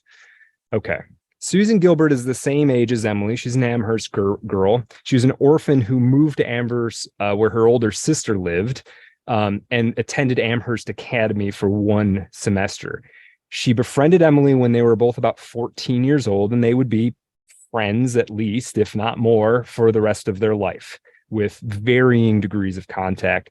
And Susan would actually be the chief orchestrator of Dickinson's funeral and read the eulogy at Dickinson's funeral. We're going to talk about that towards the end. It took for a while for scholars to circle around to this relationship for reasons I think we're going to get to here in a second. But a careful reading of letters that Dickinson wrote, along with analysis of the poems, suggests to many, many people that there was more to this relationship than just friendly intimacy. This is where the discourse about Emily Dickinson being bisexual or a lesbian, mostly all are tied to this relationship with Susan Gilbert. Now, here's a letter that Emily wrote to Susan when they were both about 25 years old. Hold on a second. Okay. I am sick today, dear Susie, but I have not been sick enough that I cannot write to you. I love you as dearly, Susie, as when love first began, and it breaks my heart sometimes because I do not hear from you. I wrote you many days ago. I won't say many weeks because it will look sad or so, and then I cannot write. I miss you, mourn for you, and walk the streets alone, often at night. Beside, I fall asleep in tears for your dear face, yet not one word comes back to me from that silent west. It is, if it is finished, tell me. Okay. Now, this was written while Susan was engaged to, of all people in the world, Emily Dickinson's brother, Austin. They would become married in 1856, Susan Gilbert and Austin Dickinson. And they briefly contemplated moving to Michigan, apparently, where she had some family, but they would end up living in a new made-to-order house right next to the homestead. So Susan and Austin lived right next door the rest of Emily's life. This house next door was called the Evergreens. Excuse me. Here's another letter. This is while Susan was I think right before she got engaged. Susan got engaged to Austin. This is while Susan was off teaching math in Baltimore for a year. Excuse me. Quote, this is again, Emily to Susan. Quote, Susie, will you come home next Saturday and be my own again and kiss me as you used to? I hope for you so much and feel so eager for you, feel that I cannot wait, feel that now I must have you, that the expectation once more to see your face again makes me feel hot and feverish and my heart beats so fast. I go to sleep at night, and the first thing I know, I am sitting there wide awake and clasping my hands tightly and thinking of next Saturday. Why, Susie, it seems to me as if my absent lover was coming home so soon, and my heart must be so busy, making ready for him. Now, these letters definitely seem romantic, and there's a bunch more. And it does seem, I think, Kevin, we've talked about this on previous episodes, where back in the day, people writing letters to each other, they would use phrases and things that sound more romantic or sexual than we would now, right? You would write to a friend you hadn't seen in a while. This has come up before. Yeah, you would write to a friend you hadn't seen in a while. Just like you and I'd write a letter to you and say, Kevin, I miss you. Whoa. So, whoa. Sorry. We're not going to read the letters on air, Brad. Yeah, right. Yeah. But people, I hope, catch my meaning is that there used to be a more intense, you would be more demonstrative in your affections toward a person who you weren't necessarily romantically involved with. If Dan Baltic ever screenshots the things I've sent him, it's over. There you go. Yeah. Now, so we read those two letters to Susan. Now, let me give you a comparison in a letter she wrote to somebody that no one speculates she had a romantic involvement with. And in fact, the letter was addressed to a couple, right? A man and his wife. Dear Mr. and Mrs. Holland, dear Minnie, which is Mrs. Holland's sister, it is cold tonight, but the thought of you so warm that I sit by it as a fireside and am never cold anymore. I love to write to you. It gives my heart a holiday and sets the bells to ringing. If prayers had any answers to them, you were all here tonight, but I seek and I don't find, and knock and it is not opened. Wonder if God is just. Presume he is, however, and 'twas only a blunder of Matthew's. Right, so she was clearly a swinger. Right. Yeah. Yeah. It's just part of a throuple, right? Yeah, people do tend to get, and I'm not going to weigh in on the scholarship Right. and whether or not she was bisexual or a lesbian or whatever, Yeah. but And people she do very forget well that might this have was been. I'm not saying she wasn't either. sure, Yeah. but this was their like they were always trying to top each other, and you could hear the slightest bit of humor. There's a little bit of humor in Right. it, Right. and Right. also.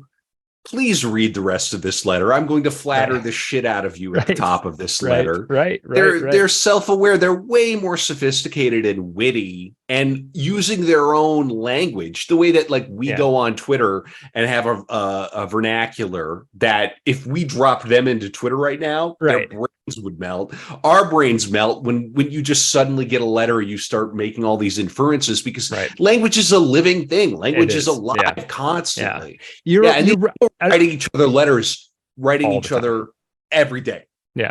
And I like what you say about the humor. Correspondences. Right. Right. Yeah. Right. Yeah. I like what you said about the I like what you said about the humor too, because I think that's easy to get missed when you're doing a sort of academic analysis of things. Of like maybe they're just like joking with each, like not necessarily in these that I read necessarily even, but like just in general, like they could just be having a laugh, right? Yeah, they could be taking the piss. Like, well, I know, and this is true for a lot of young dudes. When you're in like high school or whatever, there's a lot of like sort of gay joking with each other, right? Sure.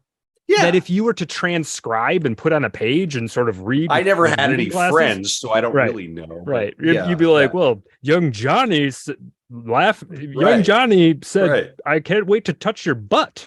Now, what does this mean? Right. So when it was clearly exactly. Joke, totally. Of course. So, I know exactly what you're saying. Yeah. So it's kind of, even though I never had any friends. Right. You can imagine though, you're very I could imagine. Fellow. Yeah. 1,000 times I've laid my head down on my pillow and imagined, making a sort of, but I know exactly. Everybody knows what you're talking about. We don't have to over-explain this. Right. Yeah. People take the piss. Yeah.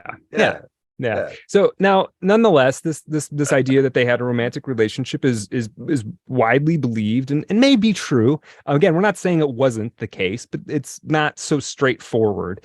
I think you unlocked the code, is that she was clearly some sort of a crazy swinger, and she was probably afraid of her own sexuality, which is why she became a recluse. I think she did. Yeah, certainly she was she had sexuality like everyone else, and the Puritanism was all part of this. Yeah. Now this is kind of interesting. Okay, so now this is about the purported romantic relationship.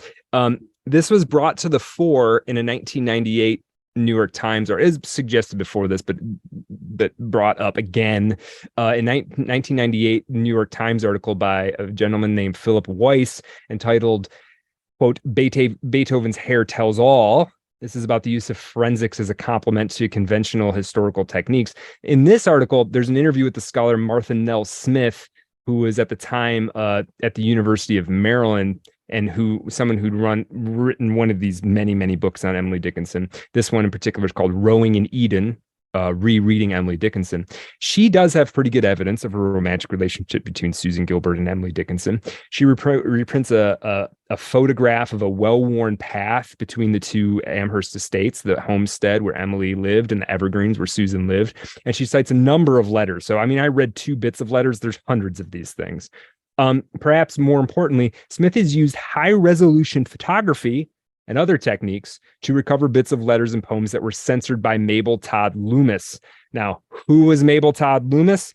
This is where it gets tricky. Remember, Susan Gilbert is Emily's sister-in-law, and supposedly Emily Dickinson had a relationship with her. Now, who is Mabel Todd Loomis? Whoa. Go ahead. Whoa. This is a guy named Mabel? No, this is a woman. A woman named Mabel. Okay. Mabel Loomis Todd is another person. Mabel Todd Loomis or Mabel Loomis Todd. I'll allow it. Yeah. Okay. Now, Mabel Loomis Todd is Austin. It's a name you don't hear very often. You don't hear Mabel anymore. Mabel 19th century Massachusetts. Dope. That's a pretty dope name. It's a good name. Yeah. If you have a daughter and you name her Mabel right now, that kind of rocks. Oh yeah, it should. There should be a comeback for sure. We got to bring Mabel. Yeah. Okay. Yeah. Return to Mabel. Yeah. So now Mabel, this is where it gets complicated. Emily and Susan. Susan is married to Austin. Mabel Loomis Todd in the 1880s becomes Austin's mistress. And then later, Mabel Loomis Todd becomes effectively the literary executor of Emily Dickinson. So Emily, who is the mistress of her brother and also the arch nemesis of Emily's best friend. It's very complicated. Whoa, they let people have mistresses back then? Yeah, sure. Okay. It was a scandal. I mean, there's an entire book on that doesn't really have anything to do with Emily. That's about Susan Gilbert, Austin Dickinson, and Mabel Loomis Todd. Right. Ooh. So anyway, it's getting spicy on Art of Darkness. We got scandals. Yeah. Okay. Yeah. So after Emily died, the efforts to bring her work into light obviously are complicated. At first, Vinnie, Emily's sister, tried to get Susan to take up the efforts because Susan had read more of Emily's poetry than anybody else alive, right? And Vinnie had discovered the poems. What I should say too is not that many people even knew Emily was writing poetry. Some people suspected it because her letters often had whole poems included in them, but nobody really knew that she was organizing these things very carefully, and she had hundreds of poems sitting in a drawer. Yeah, that's good. If you're a poet, if you're a cyclist, if you're a vegan, if you're polyamorous, if you went to Harvard, just keep it. Just people keep it inside. Should know. I went to school in Boston. Yeah. No, I'll bring a side to your barbecue. Yeah. Here's my friend. Yeah. Harry. It's not that you keep it a secret. It's just it doesn't have to be the second thing you tell someone. Right. You don't have to lead with it. Right. That's the point. Right. Yeah. She wasn't going, hi, I'm Emily. I'm a poet. Hi, I'm Emily. Here's my chapbook. Right. If you do a podcast. Right. Yes. You don't have to say, hi, listen to Art of Darkness at artofdarkpod.com. Patreon.com/artofdarkpod, t.me/artofdarkpod, twitter.com/artofdarkpod. You don't have to do that. That would be extremely annoying. Yeah. So okay, let me go on here. So Susan makes a half-hearted attempt to publish Emily's poetry after Emily dies, and doesn't go anywhere, and she doesn't do anything about it. Mabel Loomis Todd, who is much more sophisticated and actually knew publishers in the outside world, took on the effort. Part of what happened, though, is as Mabel Loomis Todd now has control over Emily's work, she hated Susan. And so if she saw Susan's name, a poem that was dedicated to Susan, that gets just erased right out of there. Oh, get out of here. That's very much like Bukowski, where we had editing happening. Mm-hmm. Yeah, if there's posthumously. And like around the 1890s, they were going to publish some of Emily Dickinson's letters. We're like, well, this one is to Susan. Maybe we just put that one aside. Publish. Suddenly, Susan, get rid of her. Right. And so this complicates things for sure, right? No. Okay. Ooh.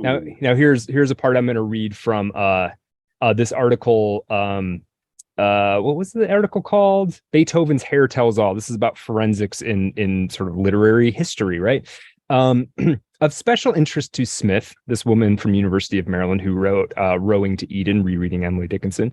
Of special interest to Smith is an April 1853 letter from Emily to Austin, her brother, in which 7 penciled lines have been obliterated by Mabel Loomis Todd. Dickinson wrote the letter when she was 22, at what was surely a heightened emotional time for the poet. For that spring, Dickinson first became aware that Susan, with whom she had been close for several years, was being courted by Austin. The scraped out lines follow a confession by Dickinson of, quote, a dreadful feeling, and Smith can only imagine the passion in the censored passage. It could be about affection for Susan, and might be about the way Susan looks, as another letter is, maybe even about kissing her, she said. It might be a witness to the passion she had for Susan. It might be angry. I will report whatever I find. I will not try to hide anything. That has been a major problem in Dickinson's scholarship. Okay, so we come away from this suspecting, me personally, I come away from this suspecting that Emily probably did love Susan more so than just a friend. Whether it rose to a physical relationship and how, to what degree it was reciprocated, is a little bit more mysterious. Anyway, before she became secluded, Emily spent a lot of time hanging out with Austin and Susan. She would go over to the Evergreens, the house right next door, and they would hang out, and it was good. They're young, sophisticated people having a good time. About this, she wrote the poem that has been called Wild Nights, in which the TV show Wild Nights with Emily Dickinson is named after this. And this is one of these shows. I think there's at least 2 shows that have present themselves as biopics of Emily Dickinson's life, and they're all about her affair with Susan Gilbert. And going, imagining what they could be, right, in full flower. Let me read this poem. Wild nights, were I with thee. Wild nights should be our luxury. Futile the winds to a heart in port, done with the compass, done with the chart. Rowing in Eden, the sea, might I but more tonight in thee. So it's pretty saucy. Wild nights are calling. Wild nights with somebody, you know what I mean? Mm-hmm. Now, I've had a few wild nights in my time, Brad. Not me. I'm a bit of a wild nights respecter myself. I like these. They're so tidy and neat. They're very well. Yes. And I wanted to throw that one in there because it's different than all the other ones too. Mm-hmm. It's much the lines are shorter. It's not hymn meter at all. Read it again. Sure. They're so short. Read it again. Wild nights, were I with thee. Wild nights should be our luxury. Futile the winds to a heart in port, done with the compass, done with the chart. Rowing in Eden, the sea, might I but more tonight in thee. Might I but more tonight in thee. Comparing the lover or the friend to the ocean. Mm-hmm. And it's quite, I've nice. been there. I've been there, bro. It's good. Yeah. That's a lovely little poem. Yeah. Now, whatever her relationship with Susan Gilbert, and let's say that she had some degree of romantic relationship with Susan, it was certainly not the only one in her life. Here are some other ones. The guy Leonard Humphrey, who we described earlier, guy who is, I believe, is a teacher at the Amherst Academy. While at Amherst Academy, as we said, she wrote a letter about falling in love with her friends. Falling in love with her teachers. One of these was Leonard Humphrey. He had been an Amherst College valedictorian and was an intelligent, lively, handsome man who Emily took quite a shine to and struck up a relationship of correspondence. They wrote letters to each other. And then at 25, Leonard Humphrey died of, quote, brain congestion in an unexpected turn of events that shocked the entire community. Okay, that's Leonard Humphrey. Brain congestion? They didn't have specific of medical. I'm not going to sleep tonight. What was that poem about the brain? God, the brain. You got too much God on the brain. Right. Something. Now here's another person that she sort of had a relationship with. Scrolling Twitter. Your brain will get congestion. Brain congestion. Right. Get off the app. Put the touch grass. Right. Yeah. Here's another one. Emily had a distant cousin, like very distant, named John Graves, who in the 1850s would come stay with the Dickinsons. Remember, Emily Dickinson's reclusive turn doesn't really start until the early 1860s, and even then it takes a while. So in the 1850s, she's still a young woman, just kind of doing her thing. John Graves would come to stay with them and was even sometimes left to, quote, watch over the women of the house a time or two when both Emily's father and her brother were away. John Graves, being family, you might not consider him a romantic entanglement, but I can't remember exactly the relationship. It's like third cousin twice removed or something. It's not blood anymore. At some point, it's not really family anymore in terms of romance and sex, right? Yeah, but you still don't want to ever have to explain that. No, not today. Then it was a little different. No, people would marry their first cousins and stuff then, for sure. It would be slightly scandalous, but it would still happen. Yeah. Yeah. So anyway, might not have been romantic, but Emily really enjoyed his company. And he was, I mean, you even see pictures of him. There's a picture in this book that is basically all of her quote boyfriends. It shows like each one of them independently, and John Graves is clearly the most handsome. Also very intelligent guy. He's about her age, very capable. So he's not like overly bookish, but he's bookish enough, sort of. She went to at least one concert with him. She knitted him wristlets. She drank currant wine with him in their home. And as something of an outsider from the Amherst community, he was somebody she was feeling more and more alienated by Amherst, right? But other than John Graves, everybody she turned to was from Amherst. That's a great name for a band, dude. Yeah, alienated by Amherst. Yeah. But you can see how you get one cool person comes in and you're like, dude, this place is driving me nuts, right? Oh, and sure. You can actually talk to them because they're not from there, right? 100%. Yeah. Yes. Yeah. Now here's one. Where was he from again? Where was he was. I don't know if I actually have it. He would just come to not from Amherst. Okay. Yeah, he was a fan. I think he might have been in Pennsylvania, his permanent residence. Visit exotic scenic Pennsylvania. Right. Now, here's one thing that's interesting about the John Graves relationship, and this will tell us something about her poetry. Emily played music, and sometime in the early 1850s, there was a piano in the house. And sometime in the early 1850s, she had given up on playing the standards and had begun to improvise. She didn't want to play the old songs. She wanted to make it up as she went. Ooh. And she would do this particularly at night when everyone was asleep, right? So let me read this a little bit from the biography. I'm sure they loved that. Plink, plink, plink. Yeah, right. I'm sure she drove some people crazy. Yeah. Now, I'm going to say, we've done a lot of subjects. We've done what like this is 52, 53-ish. Yeah. 52. I like Emily a lot. She's great. Yeah. I'm a fan. Yeah. I wish I knew. It's somebody you wish you could know more about, like than you're able to. I wish I could hear these piano improvisations. She's given me kind of witchy goth girlfriend vibes through history. I'm into that. Yes. Yeah. Yeah. So now here is a little passage. Emily, let's go see The Cure on tour. Oh, she would have probably be good. Cure. Yeah, she'd probably like The Cure. Yeah. Yeah. So here's a little passage. Tearing apart these daguerreotypes of you. Yeah. Here's a little bit from John Graves' daughter. It's a reminiscence, but it's about her father and Emily. Quote, oftentimes during father's visits to the Dickinson relatives, he would be awakened from his sleep by heavenly music. Emily would explain in the morning. I can improvise better at night, she'd say. On one or two occasions, when not under their friendly roof, my father, in paying his respects at the house, would receive a message from his cousin Emily saying, quote, if you will stay in the next room and open the folding doors a few inches, I'll come down and make music for you. My father said in those early days, she seemed like a will-o'-the-wisp. Right. Okay, here's a little bit more. Emily's letter, and this is just Richard Sewell now talking.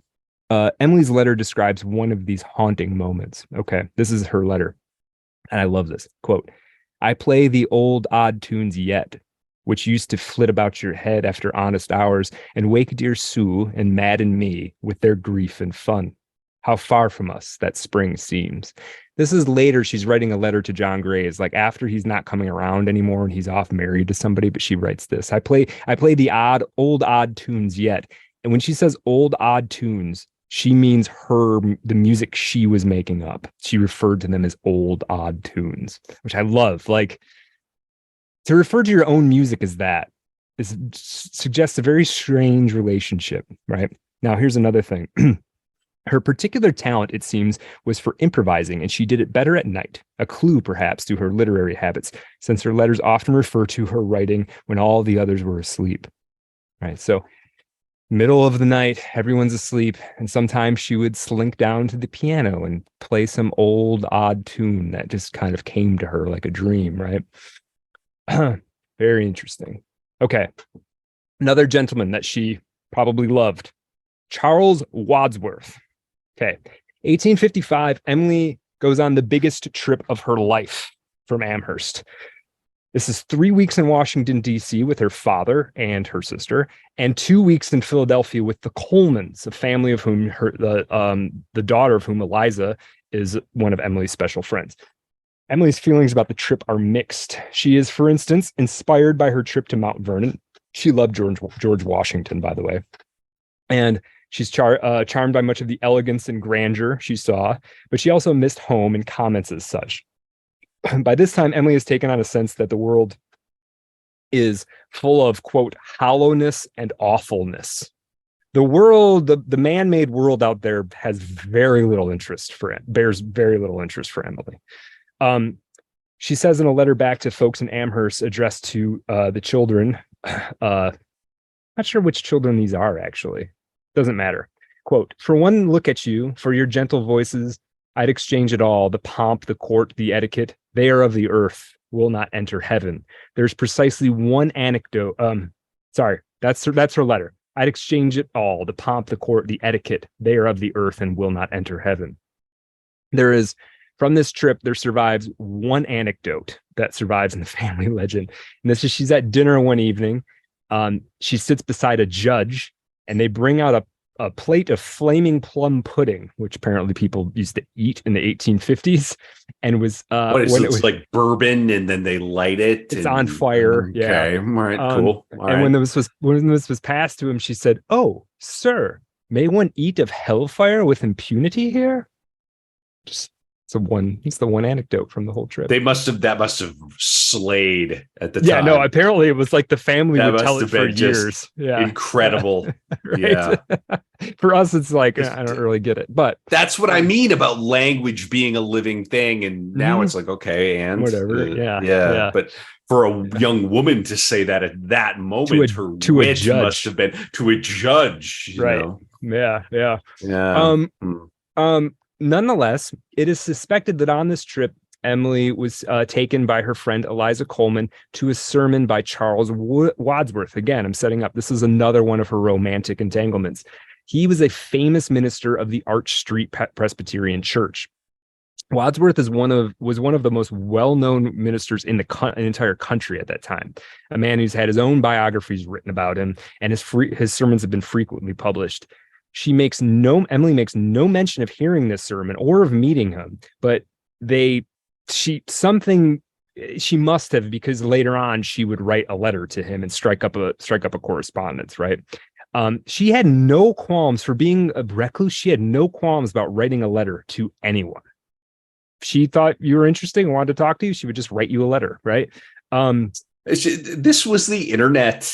Then it's not like people have this weird idea that before the internet, people didn't communicate. Now you'd get somebody's number, you'd call, you'd write a letter. Yeah. It was Carnegie was a telegram operator. Yeah. And there are stories about, I don't know how much in the United States, but I remember reading stories about sort of Victorian England. If you were like in London, the mail would be delivered to you like 5 or 10 times a day. Yeah, you would get for sure. Yeah, so they had like a pneumatic tube system in New York for a period of time. Yeah, I mean, right. Yeah, very. So anyway, she strikes up. Now it's interesting because she was unconverted, right? As we said, she wasn't born again, though. She. It's not like this meant she was an atheist, right? She was spiritual and believed in God. She just couldn't quite get herself to see herself as a member of the church as it stood in her community. Yet his preaching probably had a profound effect on her. I mean, again, he's one of the most famous preachers in the country and a bit of a poet himself. He was 15 or 16 years older than her, and she seems, based on these relationships we know she tried to have or wanted to have through correspondence, she had a little bit of a thing for older men. Bingo card, age gap. Yeah, 15 or 16 years older. Now, here's a description of him from the New York Evening Post. Quote, his person is slender and his dark eyes, hair, and complexion have a decidedly Jewish cast. What? Well, if you've looked, what does that mean?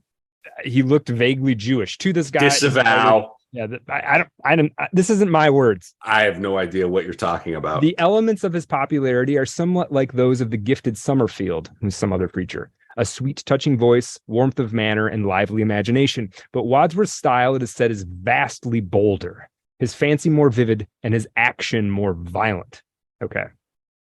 Now, I like how they're covering these Protestant, obviously preachers, like they're it's like a music one-act review play, or something. Yeah. It's like somebody playing guitar, and it probably was. It probably drew. Well, I prefer Wadsworth to Summerfield. You see, his action is much more violent.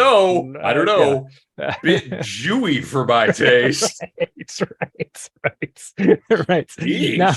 Now, the problem is, here's the problem. Wadsworth was married.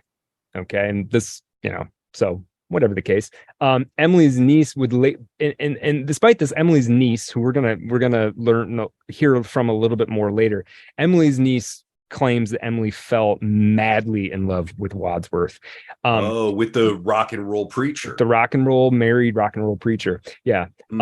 The letters themselves that she writes aren't entirely clear on her feelings for, other than some level of fondness and affection. They aren't obviously overtly romantic. Though I tell you what, guys, all this PUA garbage, all this stuff, everything you hear from everybody, none of it means a thing. The only thing you got to learn how to do, I am telling you, is to figure out some walk of life where you are performing publicly. Full stop. It doesn't hurt. Yeah. That's it. Everything else is bullshit. Yeah. That is the hack. There you are. Now here, let me read you a letter from Emily. I don't think you're wrong, Kevin. Let me read you a letter from Emily to Wadsworth, or part of a letter. Quote, "To thank you is impossible because your gifts are from the sky, more precious than the birds because more disembodied. I can only express my rejoiced surprise by the phrase in the scripture, quote, 'and I saw the heavens opened.' I am speechlessly grateful for a friend who also was my friend's, and can scarcely conceal my eagerness for that warbling silence." Okay. Now here's a few facts. That's a letter from her to him. Yeah. How old is she at this point? She would be in her late 20s. I think that was around 1858. And never engaged. No. And she's writing a married man. A famous married man, right? She's already past like spinsterhood at this point. They have a phrase. You ever heard the phrase thornback? I haven't heard that. No. He was a thornback at that point. What's that mean? Yeah. Oh, look it up. It's like one move beyond spinster is thornback. I did not. This is news to me. If you were in your late 20s, then thornback is the old mystical term for unmarried women in their 20s. Yeah. Huh. So this is just random, but 23 to 26 spinster, 26 to 29 thornback, 29 to 35 Venus death trap, 35 to 40 Lady of the Blade, 40 to 45 fanged dowager, 45 plus terrified silence, shifting eyes. If you speak of her, she will know and she will show you no mercy. Jeez. I don't know if this is just some random Twitter thing, but it's a thing, dude. Yeah. Okay. They were getting married at like 20. Yeah, 20 was young. Like, boom, we're getting married. Yeah, for sure. Yeah, there was probably at some point, like she missed her chance to do it, even if she was going to, sort of, at some point. Yeah. Oh, yeah. You're not going to, Ooh, different times. Yeah. Yeah. Now, here's a few facts that emerged. And yet, nothing changes. No. Now, here's I'm reading from the Sewell bot. I'm not sure how to say this name. Kevin, how would you say this? Sewall? Sewell. Okay, from the Sewell biography. Quote, "A few facts emerge that Wadsworth called on Emily in the homestead shortly after his mother died on October 1st, 1859, probably early the following spring. That he called again in August 1880. That the clerk sent her at least 2 volumes of his sermons, one shortly after his death, by which kindly act the correspondence was begun. That Emily asked for his picture, and for the pictures of his children, never a word about Mrs. Wadsworth, that Emily knew so little about him as to have to ask whether he had brother or sister, and that she remembered enough of his conversation to record 3 brief examples of it." Okay. Here is a poem that is suspected to be about Wadsworth. and his preaching particularly. And I quite like this poem, whether it's about Wadsworth or not. Quote, he fumbles at your soul as players at the keys before they drop full music on. He stuns you by degrees, prepares your brittle nature for the ethereal blow by fainter hammers, further heard, then nearer, then so slow. Your breath has time to straighten, your brain to bubble cool, deals one imperial thunderbolt that scalps your naked soul. When winds take the forests in the pause, the universe is still.